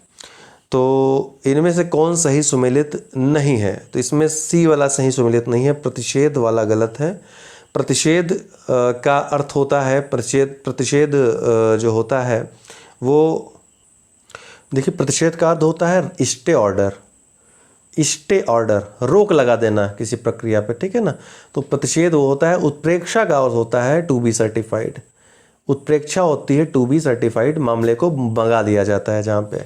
तो ये उत्प्रेक्षा होगा, ठीक है, न कि प्रतिषेध। तो C वाला राइट आंसर है, C वाला गलत है। बाकी तीनों सही हैं। उत्प्रेक्षा मतलब टू बी सर्टिफाइड, बंदी प्रत्यक्षण to have the body of, परमादेश वी कमांड, अधिकार परीक्षा बाई वाट अथॉरिटी, और प्रतिषेध क्या हो जाएगा? Stay order. धन विधेयक भारत के संविधान के किस अनुच्छेद में परिभाषित किया गया है? तो धन विधेयक किस में परिभाषित किया गया? 110 बी राइट आंसर है, जो कि राष्ट्रपति के सिफारिश से ही लोकसभा में प्रस्तुत हो सकता है, सिर्फ लोकसभा में। लोकसभा का अध्यक्ष अपना हस्ताक्षर करके इसे धन विधेयक घोषित करता है, तो लोकसभा के अध्यक्ष के अधिकार है इसको धन विधेयक घोषित करना। लोकसभा द्वारा पारित धन विधेयक को प्राप्त करने की तिथि से सिर्फ 14 दिनों तक ही रोक सकती है कौन? राज्यसभा। और 14 दिनों में अपनी सिफारिशों के साथ लोकसभा को लौटा सकती है, अन्यथा ये पारित माना जाएगा। तो राज्यसभा की भूमिका नगण्य होती है लगभग धन विधेयक के मामले में, अधिक से अधिक 14 दिन रोक सकती है। राज्यसभा को धन विधेयक के संबंध में सीमित अधिकार ही प्राप्त है, इसके मामले में संयुक्त बैठक का प्रावधान नहीं है। निम्नलिखित में से भारत के संविधान के किसमें पर्यावरण संरक्षण एवं संवर्धन तथा वन्य जीव की संरक्षा के प्रावधान पाए जाते हैं? तो दोनों में पाए जाते हैं, मूल कर्तव्यों में भी है और राज्य के नीति निर्देशक तत्वों में भी है। भाग 4 और भाग 4 क दोनों में ही है, ठीक है। तो अनुच्छेद 48 क में राज्य देश के पर्यावरण के संरक्षण तथा संवर्धन का और वन तथा वन्य जीवों की रक्षा करने का प्रयास करेगा, ये प्रावधान है। वहीं 42वें संविधान संशोधन 1976 में मूल कर्तव्य 4 क के अंतर्गत जोड़ा गया, जिसमें भी 6वें में क्या है? भाग अनुच्छेद 5 क के जो 6ठा है उसमें प्राकृतिक पर्यावरण को, जिसके अंतर्गत वन, झील, ये आप लोग, ये 5 का नहीं है, 51 है, देखिएगा 51, ठीक है। 51 का 6 वाला जो है उसमें प्राकृतिक पर्यावरण को, जिसके अंतर्गत वन, झील, नदी और वन्यजीव हैं, रक्षा करें, उसका संवर्धन करें तथा प्राणी मात्र के प्रति दया भाव करें, ऐसा प्रावधान किया गया है। मूल कर्तव्य जोड़ा के रूप में घोषित किया गया इसे। ये भी ध्यान रखिएगा कि मूल कर्तव्य कब से प्रभावी हुए थे? तो 3 जनवरी 1977 से प्रभावी हुए थे। पंचायतों के संदर्भ निम्न कथनों पर कौन से सही हैं? तो 50% सीटें अनुसूचित जाति, अनुसूचित जनजाति की महिलाओं के लिए आरक्षित होगी, गलत है। 33% सीटें हैं, ठीक है। ग्राम सभा एक निकाय है जिसमें गांव में रहने वाले सभी लोग होते हैं, सभी लोग नहीं होते हैं, केवल कौन होता है ग्राम सभा में? 18 वर्ष की उम्र प्राप्त कर ली हो और ग्राम पंचायत की जो लिस्ट होती है मतदाता सूची में उसका नाम हो, ऐसे ही लोग ग्राम सभा में होंगे, सभी लोग नहीं होंगे, ठीक है। सभी लोग नहीं होंगे, ये भी गलत है। मध्यवर्ती स्तर पर एक पंचायत होगा, त्रिस्तरीय पंचायत की इसमें जिला पंचायत, मध्यवर्ती स्तर पे जो क्षेत्र पंचायत है और ग्राम पंचायत। तो तीसरा वाला सही है केवल, इसमें राइट आंसर डी होगा, बाकी दोनों गलत हैं, ठीक है। वही चीज़ें दी गई हैं। मजदूर किसान शक्ति संगठन नामक सामाजिक आंदोलन भारत में निम्न में से किससे संबंधित है? तो ये RTI अधिनियम से संबंधित है, ठीक है। मजदूर किसान शक्ति संगठन की स्थापना अरुणा राय, शंकर सिंह, निखिल डे सामाजिक कार्यकर्ताओं के सहयोग से 1987 में की गई थी। संगठन को विशेष रूप से सूचना के अधिकार के लिए संघर्ष एवं जन आंदोलन के लिए जाना जाता है। किसने कहा कि भारत एक अर्धसंघात्मक राज्य है? तो ये केसी वीयर महोदय ने कहा था, भारत एक अर्धसंघात्मक राज्य है। केंद्रीय कानूनों का संवैधानिक वैधता के संबंध में भारत के सर्वोच्च न्यायालय की अनन्य अधिकारिता है। देखिए, ये थोड़ा विवादित इसका उत्तर आयोग ने दिया था, लग रहा है बहुत पुरानी, इन्होंने 1976 के पहले की किताब से ये उत्तर इसका चेक किया था। ये अनुच्छेद 131 का पहले था संविधान में, जो कि ये सेम बात कहता था, तब अनन्य अधिकारिता थी। लेकिन अभी हाल ही में आपने देखा होगा चंद्रचूड़ महोदय ने ये लोगों को कह करके याचिका खारिज कर दी थी कि जीएसटी के संबंध में एक केस हुआ था जो डायरेक्ट सुप्रीम कोर्ट में वो ले गए थे। तो उन्होंने कहा नहीं, आपको 226 के अंतर्गत इसको ले जाना चाहिए, कहाँ पे? उच्च न्यायालय में। तो केंद्रीय कानूनों के संवैधानिक वैधता के संबंध में अनन्य अधिकारिता, अनन्य मतलब क्या होता है? अन्य किसी को नहीं, केवल इसी को है। लेकिन ऐसा अब नहीं है। 43वें संविधान संशोधन 1977 में इस चीज़ को हटा दिया गया था, 131 क को हटा दिया गया था, याद रखिएगा। लेकिन आयोग ने पता नहीं संशोधित किया कि नहीं किया, लोगों ने भेजा तो था। फिलहाल ये विवादित था, ठीक है। वास्तव में जो सही होगा आंसर यही होगा कि ये गलत है, ठीक है। सर्वोच्च न्यायालय भारत संविधान का संरक्षक है, ये सही है। तो केवल आर सही है, ए वाला गलत है हमारे अनुसार। लेकिन आयोग ने ए या बी क्या माना था? आयोग ने ए वाला आंसर माना था, ठीक है ना। अनन्य अधिकारिता नहीं है, ये जो है गलत था। तो राइट आंसर जो है इसका, अब इसको आप पूरी तरह काट दीजिए। आयोग ने दिया नहीं आंसर कि अब क्या कर सकते हैं, दुर्भाग्य है। भारत में राष्ट्रीय पंचायती राज दिवस जो हमने बताया वो आप पढ़ सकते हैं बेयर एक्ट में। 43वें संविधान संशोधन के द्वारा इस चीज़ को हटा दिया गया है। अब अनन्य अधिकारिता नहीं रही, जो उच्च न्यायालय है वो भी संवैधानिकता की जांच कर सकते हैं, ठीक है। चलिए, भारत में राष्ट्रीय पंचायती राज दिवस मनाया जाता है 24 अप्रैल को मनाया जाता है, क्योंकि 24 अप्रैल 1994 तक पूरे देश में ये पंचायती राज प्रणाली को लागू कर दिया गया था। अतः वर्ष 2010 से 24 अप्रैल को राष्ट्रीय पंचायती राज दिवस के रूप में मनाया जाता है। 42वें संविधान संशोधन द्वारा किस अनुच्छेद के माध्यम से श्रमिकों की प्रबंधन में भागीदारी सुनिश्चित की गई है? तो डी वाला है, अनुच्छेद 43A। तो 42वें संविधान संशोधन द्वारा अनुच्छेद 43A के माध्यम से श्रमिकों की प्रबंधन में भागीदारी सुनिश्चित कर दी गई है। संविधान की प्रस्तावना का विधिक स्वरूप क्या है? तो यह लागू नहीं किया जा सकता है, प्रस्तावना को लागू नहीं करवाया जा सकता। प्रस्तावना संविधान का अंग जरूर है, इसमें संशोधन किया जा सकता है, लेकिन इसको लागू करवाने के लिए आप नहीं जा सकते। जिस तरह से नीति निर्देशक तत्वों को लागू करवाने के लिए आप नहीं जा सकते हैं। भारतीय संविधान के अनुच्छेद 162 के शीर्षक के संबंध में निम्न में से कौन सा सही है? मतलब 162 में क्या कहा गया है? तो अनुच्छेद 162 में राज्य की कार्यपालिका शक्ति का विस्तार की बात की गई है। डी वाला राइट आंसर होगा 162 में। भारतीय अर्थव्यवस्था निम्नलिखित में से कौन सा भारत में सतत विकास लक्ष्यों के कार्यान्वयन के लिए एक नोडल संस्था है? तो नीति आयोग है, पहले योजना आयोग था, अभी नीति आयोग हो गया है, ठीक है। तो सी वाला राइट आंसर है। इसके लिए एक इंडेक्स भी नीति आयोग द्वारा जारी किया जाता है। विभिन्न समितियां हैं और इनका कालक्रम आपको देखना है। करवे समिति 1955 बनी थी, आबिद हुसैन समिति 1988 में, नायक समिति 1991 में और एसएस कोहली समिति 2015 में। विभिन्न समितियां हैं, उनका कालक्रम ये पूछा है। तो 1-2 का याद रहेगा तो बाकी आप इजीली कर लोगे।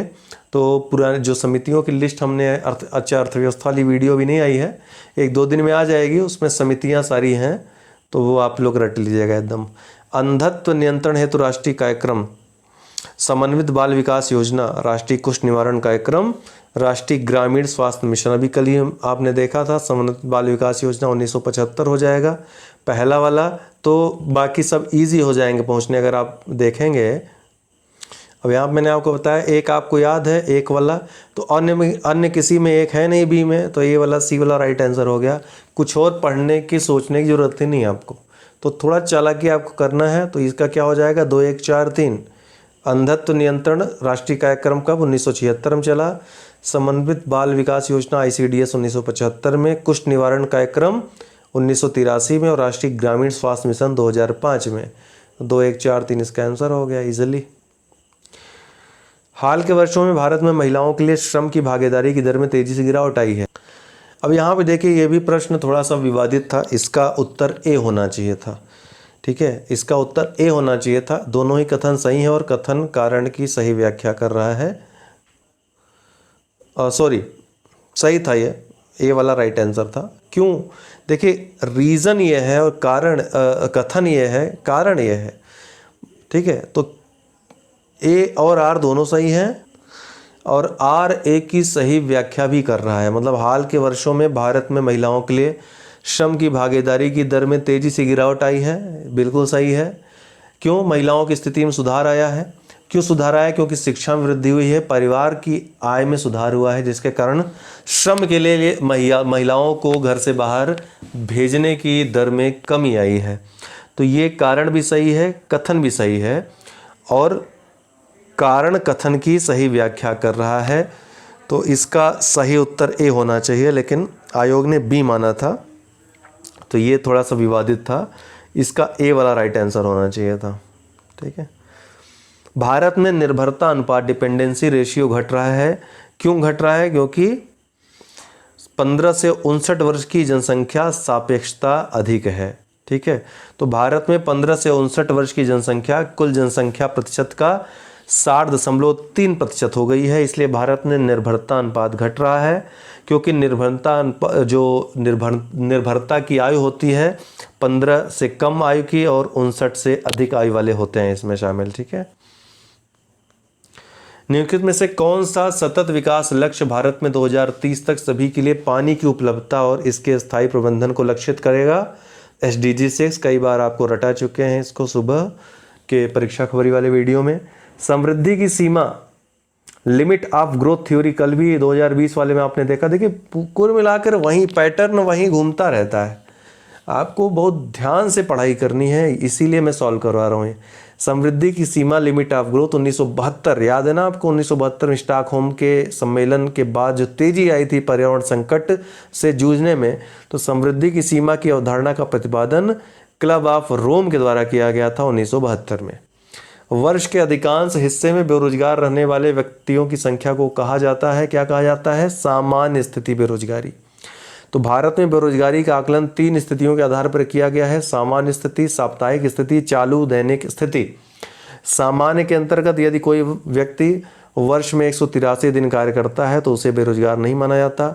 इसी प्रकार चालू साप्ताहिक स्थिति के अंतर्गत 1 दिन और चालू दैनिक स्थिति में यदि कोई व्यक्ति 4 घंटे कार्य करता है तो उसे बेरोजगार के अंतर्गत नहीं सम्मिलित करते हैं, अन्यथा व्यक्तियों की गणना बेरोजगारों में की जाती है।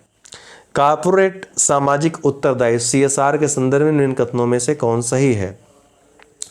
कंपनी एक्ट 2014 ने CSR को अनिवार्य बना दिया, गलत है। कंपनी एक्ट 2013 ने अनिवार्य बनाया था, न कि 14 ने।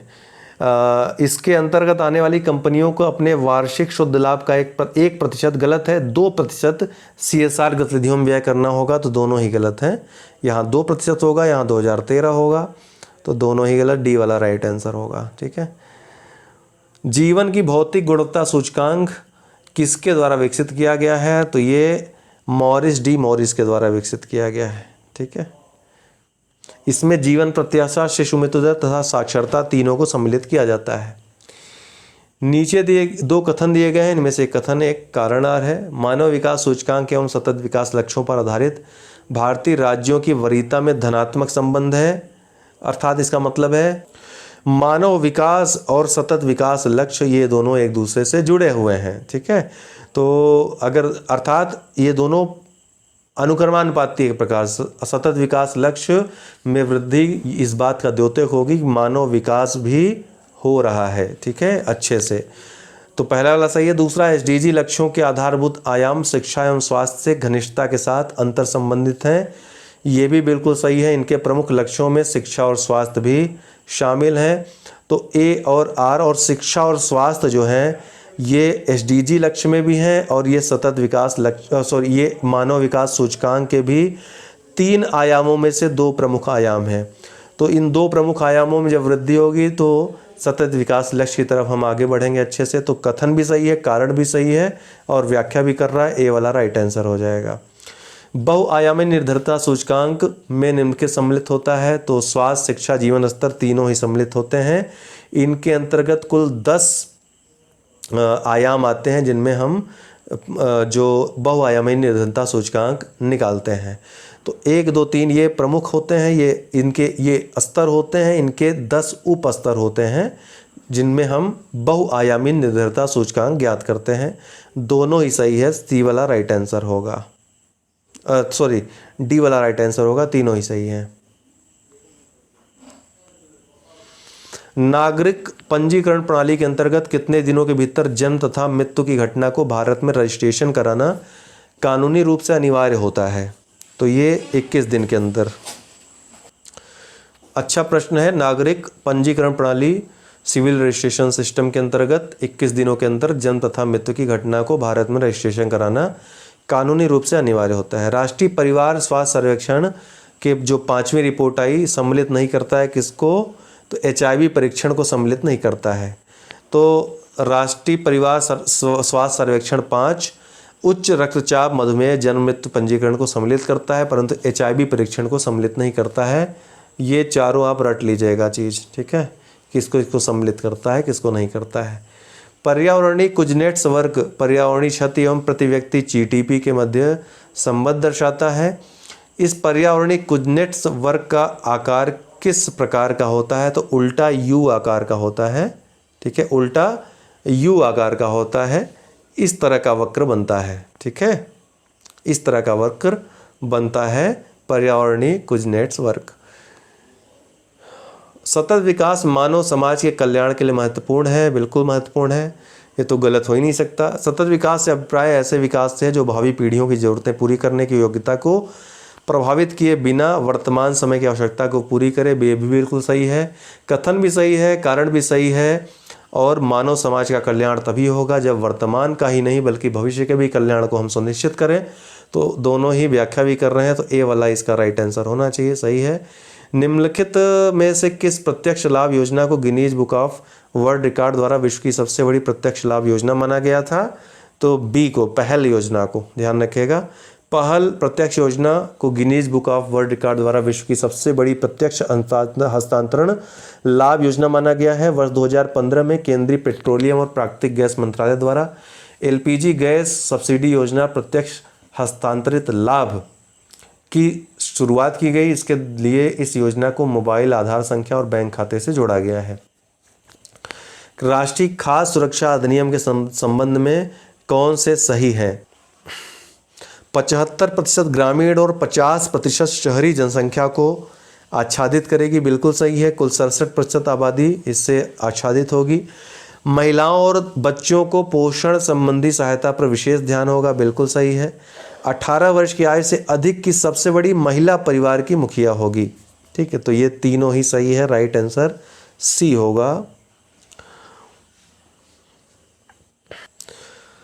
भारत में पट्टेदारी सुधार के उपायों के संदर्भ में कौन से कथन सही हैं? लगान का विनियमन किया गया, अवैध की सुरक्षा की गई, पट्टेदारी पर स्वामित्व की घोषणा की गई, तीनों ही सही हैं। बहुत सारी अन्य भी इसके लिए स्कीम चलाई गई थी, ये तीनों भी उसमें सम्मिलित हैं, तीनों राइट हैं। तो भारत में पट्टेदारी सुधार उपाय 60 के दशक में अपनाए गए। इस कानून का मुख्य उद्देश्य लगान का विनियमन करना, पट्टावधि की सुरक्षा और पट्टेदारी की स्वामित्व की घोषणा करना था। जिस समय इस कानून की घोषणा की गई उस समय जमींदारी उन्मूलन और भूमि का पुनर्वितरण के कार्य सर्वोच्च नीति की प्राथमिकताओं में शामिल थे। उस समय के शीर्ष नेतृत्व में पट्टेदारी और उप पट्टेदारी को सामंतवादी भूमि प्रबंधों के अभिन्न अंग के रूप में देखा, जिन्हें भारत ने अंग्रेजों से विरासत में प्राप्त किया था। विभिन्न क्षेत्र के कार्य हैं, सार्वजनिक क्षेत्र के कार्य, और कौन से सही हैं ये आपको देखना है। मतलब इनमें कौन सा सार्वजनिक क्षेत्र के कार्य के अंतर्गत आता है? सार्वजनिक उपयोगिता संसाधन प्रदान करना, बिल्कुल सही है, उपयोगिता संसाधन प्रदान करना।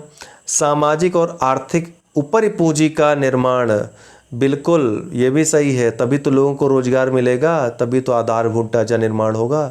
संतुलित क्षेत्रीय और क्षेत्रीय विकास सुनिश्चित करना, अभी देखिए आकांक्षी जिला कार्यक्रम भी इसीलिए चलाया गया है। समतावादी लक्ष्यों को आगे बढ़ाना, चारों हैं, ये तो बड़ा आसान प्रश्न था, चारों ही सही होंगे। ठीक है, चारों राइट आंसर है इसका, सी वाला। राष्ट्रीय सामाजिक सहायता कार्यक्रम में गरीबी रेखा से नीचे के लिए निम्न कार्यक्रम सम्मिलित नहीं है। गरीबी रेखा से नीचे के लिए तो महिला किसान सशक्तिकरण परियोजना इसमें सम्मिलित नहीं है। बाकी राष्ट्रीय परिवार लाभ कार्यक्रम, अन्नपूर्णा योजना गरीबी रेखा से नीचे के लिए है। तो केंद्रीय ग्रामीण विकास मंत्रालय द्वारा प्रशासित राष्ट्रीय सामाजिक सहायता कार्यक्रम की शुरुआत 15 अगस्त 1995 में की गई थी। ठीक है, यह संविधान के अनुच्छेद 41 एवं 42 के तहत नीति निर्देशक तत्वों के अनुकरण की दिशा में महत्वपूर्ण भूमिका निभाता है। इसके अंतर्गत 5 योजनाओं का समायोजन किया गया था सामाजिक सहायता कार्यक्रम में। अन्नपूर्णा राष्ट्रीय परिवार लाभ कार्यक्रम, इंदिरा गांधी राष्ट्रीय वृद्धावस्था पेंशन, इंदिरा गांधी राष्ट्रीय विधवा पेंशन योजना, इंदिरा गांधी राष्ट्रीय निशक्तता पेंशन योजना, और इसके अलावा राष्ट्रीय परिवार लाभ कार्यक्रम इसी में आता है। ठीक है ना, अन्नपूर्णा और राष्ट्रीय परिवार लाभ कार्यक्रम दोनों में ही जो गरीबी रेखा के नीचे के लोग हैं वो सम्मिलित हैं, न कि महिला किसान सशक्तिकरण परियोजना में। ये किसानों के लिए है। ये विभिन्न प्रोटोकॉल हैं, पर्यावरण में आ जाते हैं, जनसंख्या पर्यावरण नगरीकरण में। तो विभिन्न प्रोटोकॉल्स हैं, सम्मेलन हैं, किससे संबंधित हैं? तो कार्टेगाना प्रोटोकॉल बायोसेफ्टी संबंधित है, बायोडाइवर्सिटी संबंधित है। स्टॉकहोम सम्मेलन अनवरत जैविक प्रदूषण संबंधित है। पर्यावरण सम्मेलन था, पहला मानव पर्यावरण सम्मेलन था, 1972 में हुआ था। यहीं पे 5 जून को ही UNEP की स्थापना हुई थी और 5 जून को ही पर्यावरण संरक्षण जो अंतर्राष्ट्रीय पर्यावरण दिवस के रूप में मनाया जाता है। मॉन्ट्रियल प्रोटोकॉल 1987 में ओजोन परत संरक्षण संबंधित है और क्योटो प्रोटोकॉल ये ग्रीन हाउस गैस उत्सर्जन संबंधित है, कार्बन उत्सर्जन में कमी से संबंधित है। तो डी वाला राइट आंसर है। क्योटो प्रोटोकॉल जल संरक्षण से संबंधित नहीं है। पारिस्थितिकी तंत्र में एक पोषी स्तर से दूसरे पोषी स्तर में स्थानांतरण से ऊर्जा की मात्रा क्या होती है? बढ़ती घटती है? घटती है। 10% का नियम आपको याद है ना, 10% ऊर्जा घट जाती है, मतलब 10% ऊर्जा ही बाद वाले में स्थानांतरित होती है। ठीक है, जैसे ये है एक स्तर है, यहाँ पे 100% आया, 100 आया, तो अगले स्तर में ये केवल 10% ही साथ ट्रांसफ़र होगा, 90% ये यूज़ कर लेगा। ठीक है, तो कम हो जाएगी, घटती है। बी वाला राइट आंसर है। वही चीज़ दिया है, 10% का नियम दिया गया है यहाँ पर। भारत में सबसे अधिक जैव विविधता संपन्न क्षेत्र कौन सा है? तो पश्चिमी घाट जो है सबसे ज़्यादा जैव विविधता संपन्न क्षेत्र है। जैव विविधता का हॉट स्पॉट 2 प्रमुख क्षेत्र हैं भारत में, पश्चिमी घाट और पूर्वी हिमालय का जो क्षेत्र है। ओके, तो वर्ष 1992 में ब्राज़ील के रियो डी जेनेरियो में आयोजित पृथ्वी सम्मेलन के दौरान विभिन्न देशों द्वारा हस्ताक्षरित जैव विविधता अभिसमय CBD के अनुसार स्थलीय, समुद्री तथा अन्य जलीय पारिस्थितिकी तंत्र और पारिस्थितिकी परिसरों तथा सभी स्रोतों में पर्यावास करने वाले जीवों के बीच पाई जाने वाली असमानता को जैव विविधता कहते हैं। इसमें एक ही प्रजाति के जीवों के बीच विविधता, प्रजातियों के बीच विविधता और पारितंत्रीय विविधता शामिल हैं। 3 प्रकार की विविधताएं होती हैं। भारत में सबसे अधिक जैव विविधता संपन्न क्षेत्र पश्चिमी घाट है। यह गुजरात से तमिलनाडु तक तटीय क्षेत्र में अवस्थित है। भारत द्वारा भूमि तटस्थता प्राप्त करने का लक्ष्य रखा गया है। कब तक? 2030 तक। तो मरुस्थलीकरण से निपटने के लिए संयुक्त राष्ट्र का 12 दिवसीय 14वां कोप सम्मेलन UNCCD का ग्रेटर नोएडा में 13 दिसंबर 2019 को संपन्न हुआ था। भारत द्वारा भूमि शरण तटस्थता प्राप्त करने का लक्ष्य 2030 तक रखा गया था, मतलब मरुस्थलीकरण रोक देगा भारत 2030 तक। इकोसिस्टम के संबंध में निम्न में से क्या सत्य है? तो इनमें से सत्य कौन सा है? इकोसिस्टम के संदर्भ में प्राथमिक उपभोक्ता उत्पादक पर न्यूनतम रूप से आश्रित हैं। एक सेकेंड, जैसा होगा कॉल कर देना आप। चलिए, तो प्राथमिक कहाँ थे? इकोसिस्टम के संबंध में इनमें से कौन सा सत्य है? तो सी वाला सत्य है। उत्पादक प्राथमिक उपभोक्ता से अधिक होते हैं। उत्पादक जो होते हैं ये वनस्पतियाँ क्या होती हैं? जो प्राथमिक उपभोक्ता है उनसे अधिक होती हैं अमूमन। यही वाला सी वाला राइट है। बाकी प्राथमिक उपभोक्ता उत्पादक पर न्यूनतम रूप से आश्रित नहीं, न्यूनतम रूप से आश्रित नहीं होते हैं, पूरी तरह आश्रित होते हैं। उत्पादकों पर। प्राथमिक उपभोक्ता उत्पादकों से संख्या में अधिक होते हैं, गलत है। द्वितीयक उपभोक्ता अधिकतम होने के साथ साथ बहुत ही शक्तिशाली होते हैं, क्योंकि ये उत्पादकों के साथ साथ प्राथमिक उपभोक्ताओं का भी भक्षण करते हैं। सॉरी, अधिकतम नहीं होते हैं, शक्तिशाली तो होते हैं लेकिन अधिकतम नहीं होते हैं। इनकी संख्या उत्पादकों की तुलना में कम होती है, वहीं प्राथमिक उपभोक्ताओं से भी एक संख्या में कम ही होते हैं। ठीक है, जंगल में एक ही न शेर रहता है, तो इस तरह से आप समझ सकते हैं। तो जीव संख्या पिरामिड के द्वारा पारितंत्र के, आपको हम पिरामिड के बारे में बताए हैं पूरा सब कुछ, तीनों प्रकार के पिरामिड। तो जीव संख्या पिरामिड के द्वारा पारितंत्र के प्राथमिक उत्पादकों तथा विभिन्न श्रेणी के उपभोक्ताओं की संख्याओं के संबंध में बोध होता है, अतः इसे जीव संख्या पिरामिड कहा जाता है। यह इस पिरामिड के बारे में चार्ल्स एल्टन ने 1927 में बताया था। उन्होंने बताया कि खाद्य श्रृंखला के, आज थोड़ा सा तबीयत खराब होने का असर दिख रहा है, आप लोगों को आवाज़ थोड़ी सी पसंद नहीं आएगी आज हमारी, क्योंकि मुझे भी स्वयं बहुत ही जोर लगाना पड़ रहा है बोलने के लिए, थोड़ी सी लड़खड़ा भी रही इसीलिए आवाज़। इस पिरामिड के बारे में चार्ल्स एल्टन ने 1927 में बताया। उन्होंने बताया कि खाद्य श्रृंखला के प्रत्येक चरण में शामिल जीवों की संख्या में बड़ा अंतर पाया जाता है। पिरामिड में आधार से ऊपर की ओर जीवों की संख्या में कमी होती जाती है। तो ये सामान्यतः होता है कि आधार में उत्पादक रहते हैं, इनकी संख्या सबसे ज़्यादा रहती है, फिर प्राथमिक उपभोक्ता, फिर द्वितीयक, अंत में ये कमी होती जाती है। अर्थात आप इस तरह से समझिए, संख्या के मामले में पेड़ पौधे बहुत हैं, चूहे बहुत ज़्यादा हैं, और अंत में शेर केवल एक है। ओके, चलिए। मानव गतिविधियों से परिवर्तित पर्यावरण कहलाता है एंथ्रोपोजेनिक पर्यावरण कहलाता है। ध्यान रखें, एंथ्रोपोजेनिक पर्यावरण कहलाता है। निम्नलिखित में से कौन सा वायु प्रदूषण के जैविक सूचक का प्रसिद्ध उदाहरण है? तो लाइकेंस हैं। लाइकेंस थैलाफाइटा एक प्रकार की वनस्पति है जो कवक तथा शैवाल दोनों से मिलकर बनती है। इसमें कवक तथा शैवालों का संबंध परस्पर सहजीवी जैसा होता है। कवक जल, खनिज लवण, विटामिन आदि शैवालों को देता है, और शैवाल प्रकाश संश्लेषण की क्रिया द्वारा कार्बोहाइड्रेट का निर्माण कर कवक को देता है। कवक तथा शैवाल के बीच सतह के सहजीवी संबंध को हेलोटिज्म कहते हैं। लाइकेन वायु प्रदूषण के संकेतक होते हैं। जहां वायु प्रदूषण अधिक होता है वहां पर लाइकेन नहीं उगते हैं। प्रयोगशाला में प्रयुक्त होने वाला लिटमस पेपर रोसेला नामक लाइकेन से प्राप्त किया जाता है। यह आ भी चुका है, महत्वपूर्ण है। विभिन्न अधिनियम हैं, कब आए हैं? तो सबसे आपको कल भी हमने सेम शायद प्रश्न था, यही आया था 2020 में भी। तो वन जीव संरक्षण अधिनियम 1972 में आया, जैव विविधता अधिनियम 2002 में आया, प्रोजेक्ट टाइगर 1973 में आया, प्रोजेक्ट हाथी 1992 में आया था। तो यही क्रम हो जाएगा बी वाला, 1 3 4 2। निम्नलिखित में से कौन सा एल्बिडो संबंधित है? एल्बिडो मतलब क्या होता है कि जो प्रकाश की तरंगे आती हैं, प्रकाश जो हमें प्राप्त होता है, कितना मात्रा जो है परावर्तित हो जाता है, यही एल्बिडो है। तो किसी सतह की प्रकाश को या ऊर्जा को परावर्तित करने की, जो विकिरण को परावर्तित करने की जो क्षमता होती है, उसको एल्बिडो के रूप में जानते हैं। ठीक है, तो क्या ये उत्सर्जक नहीं, वापसी की शक्ति है, डी वाला। ठीक है, वापस कर देता है, डी वाला इसका राइट आंसर है। ठीक है, तो पृथ्वी का एल्बिडो कितना है? 35 है। अर्थात पृथ्वी अगर 100 पाती है तो 35 परावर्तित कर देती है। उष्णकटिबंधीय देशों में तितलियों की प्रजातियां सर्वाधिक संख्या में पाई जाती हैं। तितलियां कम तापमान में नहीं रह सकती हैं। बिल्कुल सही है, तितलियां उच्च तापमान में अर्थात अत्यधिक गर्मी में रहती हैं। उष्णकटिबंधीय देशों में पर्याप्त गर्मी रहती है, इसलिए तितलियों की प्रजातियां सर्वाधिक मात्रा में पाई जाती हैं। कथन कारण दोनों सही हैं और कथन कारण दोनों व्याख्या भी कर रहे हैं, तो ये ए वाला राइट आंसर रहेगा। विभिन्न वनस्पतियां हैं किस क्षेत्र में पाई जाती हैं? कई बार पूछा जा चुका है ये भी प्रश्न। इसका राइट आंसर हो जाएगा 2 3 1 4। मतलब माकवी कहाँ पाई जाती है? भूमध्य सागर के तटीय क्षेत्र में। फिम्बस ये दक्षिण अफ्रीका में, चैपरेल ये कैलिफोर्निया में, और मेटारेल ये चिली में। 2 3 1 4, तो इसका राइट आंसर ए हो जाएगा।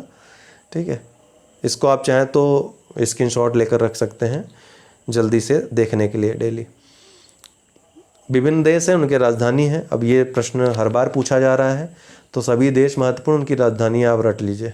खासकर वो देश जिनके साथ भारत संबंध बना रहा है और भारत के प्रधानमंत्री यात्रा कर चुके हैं या वहाँ के कोई राजनेता भारत आ चुके हैं।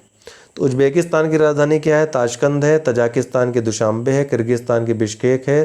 तुर्कमेनिस्तान की अशगाबाद, ये हाँ इसी क्रम में ही सही होगा, ठीक है। उज्बेकिस्तान की ताशकंद है, तजाकिस्तान की दुशांबे है, किर्गिस्तान की बिश्केक और तुर्कमेनिस्तान की अशगाबाद। 1 2 3 4 ही इसी क्रम में ही सही है ये, ठीक है। कौन सी वनस्पतियां हैं, कहाँ पाई जाती हैं? तो इसका राइट आंसर ए होगा। अधिजीवी वनस्पति भूमध्य रेखीय प्रदेश में पाई जाती है। बबूल ये सहारा वनों में पाए जाते हैं, सहारा क्षेत्र में। बायोबाब ये सवाना में, और देवदार के वृक्ष ये भूमध्य सागरीय प्रदेशों में पाए जाते हैं। निम्नलिखित में से कौन सा सही सुमेलित नहीं है? तो कौन सी जनजातियां कहाँ पे पाई जाती हैं? किर्गिज मध्य एशिया में पाई जाती हैं। पिग्मी कांगो बेसिन में, अंगामी नागालैंड की जनजाति है और एनू जापान की जनजाति है। तो किर्गिज जो है ये सूडान में नहीं बल्कि मध्य एशिया की जनजाति है। डी वाला राइट आंसर होगा। हिंद महासागर कई बड़ी शक्तियों का सैन्य अड्डा बन गया है, बिल्कुल सही है। भारत, अमेरिका, फ्रांस जैसी शक्तियां हैं यहाँ पे। हिंद महासागर, अभी चाइना भी वहाँ पर पूरी तरह से अपना जमा रहा है प्रभुत्व। हिंद महासागर से निकटवर्ती देशों को बहुत भौगोलिक राजनीतिक लाभ हैं, बिल्कुल सही है, दोनों ही सही है। यही कारण है कि सैन्य अड्डा यहाँ पे लोग बना रहे हैं। तो ए आर दोनों सही है। और कथन कारण भी है इसका, लेकिन आयोग ने बी को माना था। आप बी को ही मानिएगा भाई जब आयोग ने कह दिया, हालांकि इसका कारण ए होगा, ठीक है। भौगोलिक राजनीतिक लाभ है, यही कारण है कि यहाँ पे सैन्य अड्डा बना रहा है ताकि इस क्षेत्र में नियंत्रण कर सके। तो कारण जो है वो कथन की सही व्याख्या भी तो कर रहा है, तो इसलिए जो है ए वाला राइट आंसर होना था, लेकिन आयोग ने इसको ए न मान करके बी माना था। और बाद में लोगों ने इसको क्लेम तो किया है, पता नहीं आयोग ने माना कि नहीं, आंसर की दी नहीं इसकी। ये एक विडंबना है दोस्तों। मध्य भारत में स्थित पहाड़ियों का पश्चिम से पूर्व निम्नलिखित में से कौन सा एक सही क्रम है? कई बार बता चुके हैं भूगोल इतिहास वाले वीडियो में। बी वाला राइट आंसर सतपुड़ा, महादेव, मैकाल और छोटा नागपुर, ये पश्चिम से पूर्व यही क्रम है। सबसे पश्चिम में सतपुड़ा, फिर महादेव, फिर मैकाल, फिर छोटा नागपुर। भारत में सर्वाधिक सघनता वाला भूकंपीय क्षेत्र हिमालय क्षेत्र में स्थित है, और इसका कारण है कि हिमालय के में कई अनुदैर्ध्य उत्क्रम क्षेत्र अवस्थित हैं। यहाँ पे उत्क्रम भ्रंश भी की मात्रा भी बहुत अधिक है, और अभी भी ये पर्वत जो निर्माण है वो प्रक्रिया चालू है, अभी पूरी तरह से हिमालय बना ही नहीं है, ठीक है। हिमालय निर्माण की प्रक्रिया जारी है, तो निर्माण की प्रक्रिया में उत्क्रम कई प्रकार के अनुदैर्ध्य उत्क्रम क्षेत्र अवस्थित हैं, जिसके कारण हिमालय क्षेत्र अत्यधिक सर्वाधिक सघनता वाला भूकंपीय क्षेत्र भारत में है। तो ए और आर दोनों सही है, और आर ए की सही व्याख्या भी कर रहा है। मणिपुर पहाड़ियों से घिरा इम्फाल बेसिन एक सुंदर उदाहरण है किसका? तो सरोवरी मैदान का एक अच्छा उदाहरण है, सरोवरी मैदान का। निम्नलिखित नदियों में से कौन सा अपने भ्रंश घाटी प्रवाह के लिए प्रसिद्ध है? तो दामोदर जो घाटी है वो भ्रंश घाटी प्रवाह के लिए भ्रंश से होकर बहती है। इसके अलावा कौन कौन सी नदियां भ्रंश से होकर बहती हैं? तो नर्मदा और ताप्ती नदियां भी भ्रंश घाटियों से होकर बहती हैं।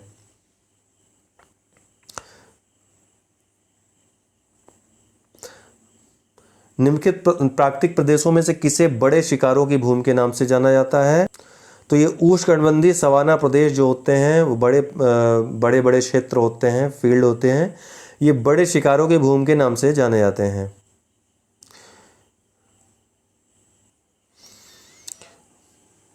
क्या हो? ये विभिन्न चट्टानें हैं हिमालय की, आपको पता है मेन हिमालय, उसके बाद क्या आता है लघु हिमालय, और फिर बाह्य हिमालय या शिवालिक, और यहाँ पे ट्रांस हिमालय, हिमालय के पहले जो हिमालय बन गया, मतलब हिमालय के पहले के जो श्रेणियाँ हैं वो ट्रांस हिमालय में आती हैं। यहाँ पे मुख्य हिमालय, लघु हिमालय और बाह्य हिमालय के बारे में बोल रहा है। तो मुख्य हिमालय की परतदार चट्टानें जीवाश्महीन है, बिल्कुल जीवाश्म नहीं, बिल्कुल सही है, ठीक है। लघु हिमालय की परतदार चट्टानों में समुद्री जीव जंतुओं के जीवाश्म मिले हैं, ये बिल्कुल सही है। जो टेथिस सागर था उसके जीव जंतुओं के जीवाश्म मिलते हैं यहाँ पे लघु हिमालय में। बाह्य हिमालय या शिवालिक हिमालय में मानव सभ्यता के अवशेष मिलते हैं, ये भी बिल्कुल सही है, ठीक है ना। तो तीनों ही सही है, राइट आंसर है। तो हिमालय श्रृंखला को ट्रांस हिमालय क्षेत्र, सर्वोच्च या वृहद हिमालय, लघु या मध्य हिमालय, शिवालिक अर्थात निम्न या बाह्य हिमालय में विभाजित किया जाता है। मुख्य हिमालय की परतदार चट्टानें जीवाश्महीन हैं। लघु हिमालय की परतदार चट्टानों में समुद्री जीव जंतुओं के जीवाश्म मिलते हैं। बाह्य हिमालय या शिवालिक हिमालय में मानव सभ्यता के अवशेष मिलते हैं। तीनों ही विकल्प सही हैं। निम्नलिखित में से कथनों में से कौन सा सत्य नहीं है? भूमध्य रेखा से ध्रुवों की ओर जाति विविधता में वृद्धि होती है। बिल्कुल गलत है। भूमध्य रेखा से जब ध्रुवों की ओर जाएंगे तो जीवन जटिल हो, जीवन की जो जीवन या वनस्पति की जो आवश्यकताएं होती हैं उत्पन्न होने की, वो बहुत ही जटिल होती जाती हैं ध्रुवों की तरफ जाने पर। ठीक है, इस तरह से जैव विविधता भी कम होती जाती है। ठीक है, वर्षा आदि भी कम होती जाती है। तो इस तरह से ए वाला जो है गलत हो जाएगा। दूसरा है उष्णकटिबंध शीतोष्ण क्षेत्रों की अपेक्षा अधिक जातियों को आश्रय देते हैं। बिल्कुल सही है। यहाँ पे वनस्पतियाँ और उत्पादक चूँकि ज़्यादा हैं इसलिए उपभोक्ता भी ज़्यादा रहेंगे। विशालतम जैव विविधता अमेजनी वर्षावनों में पाई जाती है। बिल्कुल सही है, ये उष्णकटिबंधीय वर्षावन है। जात विविधता शीतोष्ण क्षेत्रों से ध्रुवों की ओर घटती जाती है। हाँ, ये बिल्कुल सही है। तो पहला वाला ही गलत है, बाकी तीनों ही सही है। स्वेज नहर क्षेत्र में उत्तर से दक्षिण दिशा की ओर पड़ने वाले झीलों का सही क्रम क्या होगा? स्वेज नहर क्षेत्र में तो उत्तर से दक्षिण पूछ रहा है। उत्तर में सबसे पहले लेक मंजला होगा, फिर लेक टिम्सा, फिर ग्रेट बिटर और लास्ट में सबसे दक्षिण में ग्रेट बिटर लेक। ठीक है, ग्रेट बिटर लेक सबसे लास्ट में है। तो ग्रेट बिटर के बाद लिटिल बिटर लेक आएगा। तो ये वाला डी वाला राइट आंसर होगा। नेक्स्ट है टेलीग्राफिक पठार हिस्सा है किसका? तो ये उत्तर अटलांटिक कटक का हिस्सा है।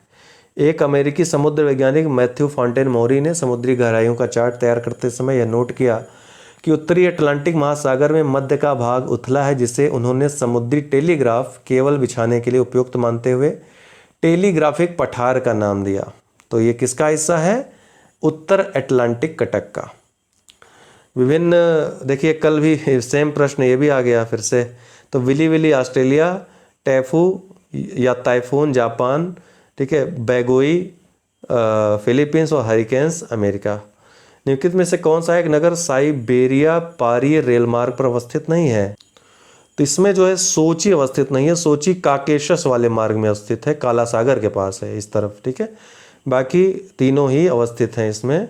इसके अलावा रूस की राजधानी मास्को भी साइबेरिया पारी रेल मार्ग में आता है। एक बार देख लीजिएगा आप लोग।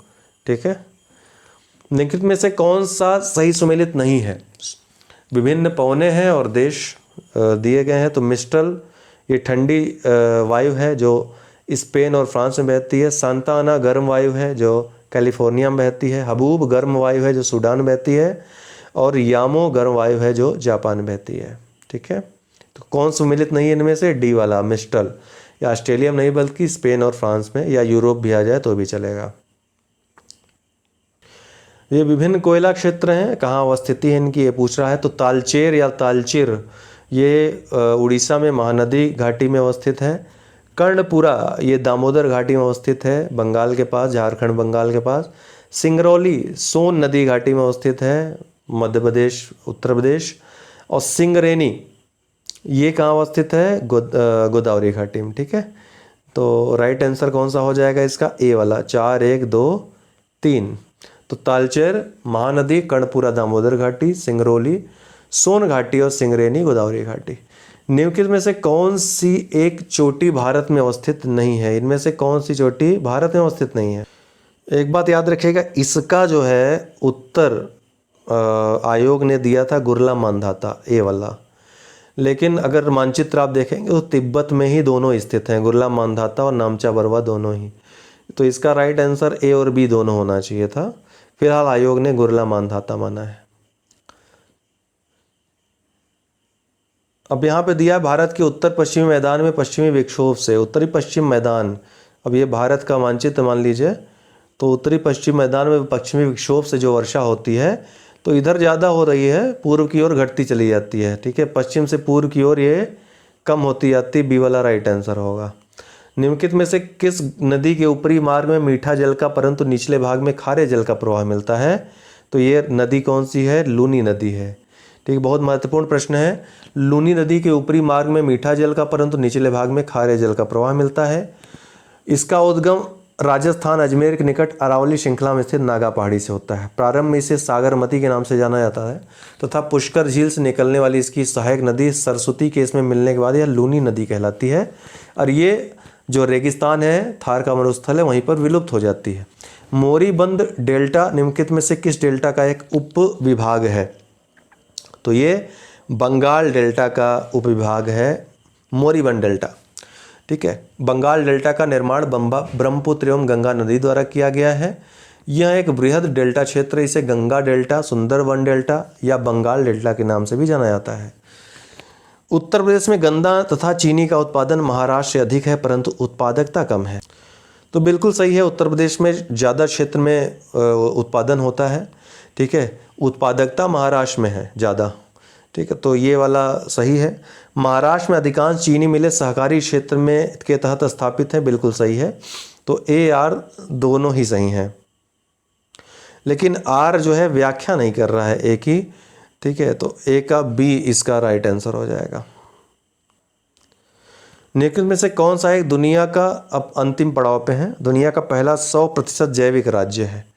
तो सी, सिक्किम जो है भारत का 100% जैविक राज्य है और इसके लिए बाकायदा प्रधानमंत्री वहाँ पर गए भी थे। राष्ट्रीय और अंतर्राष्ट्रीय घटनाएं, अब ये तो पुराना हो गया, इससे कोई लेना देना नहीं आप लोगों का।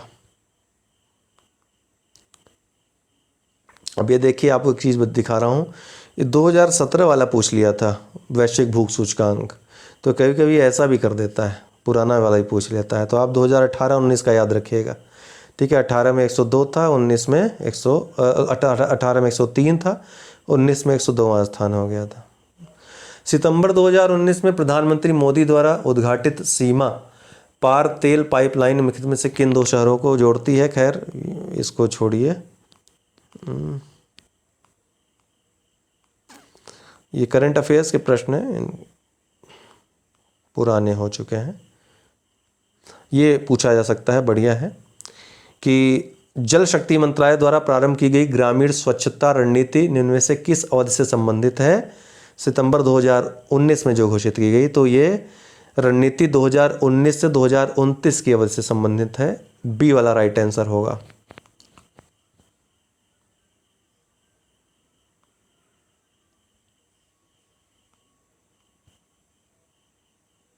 ये बहुत महत्वपूर्ण है। अक्टूबर 2019 में भारत ने किस अफ्रीकी देश में अपना उच्चायोग स्थापित करने की घोषणा की है? तो सियरा लियोन में की थी। ओके, खेल पुरस्कार निम्नलिखित क्षेत्रों में से किसमें दुर्लभ उपलब्धि के लिए वैश्विक 500 पुरस्कार दिया जाता है? तो ये पर्यावरण संरक्षण के क्षेत्र में वैश्विक या ग्लोबल 500 बोलते हैं इसको, ग्लोबल 500 या वैश्विक 500 पुरस्कार।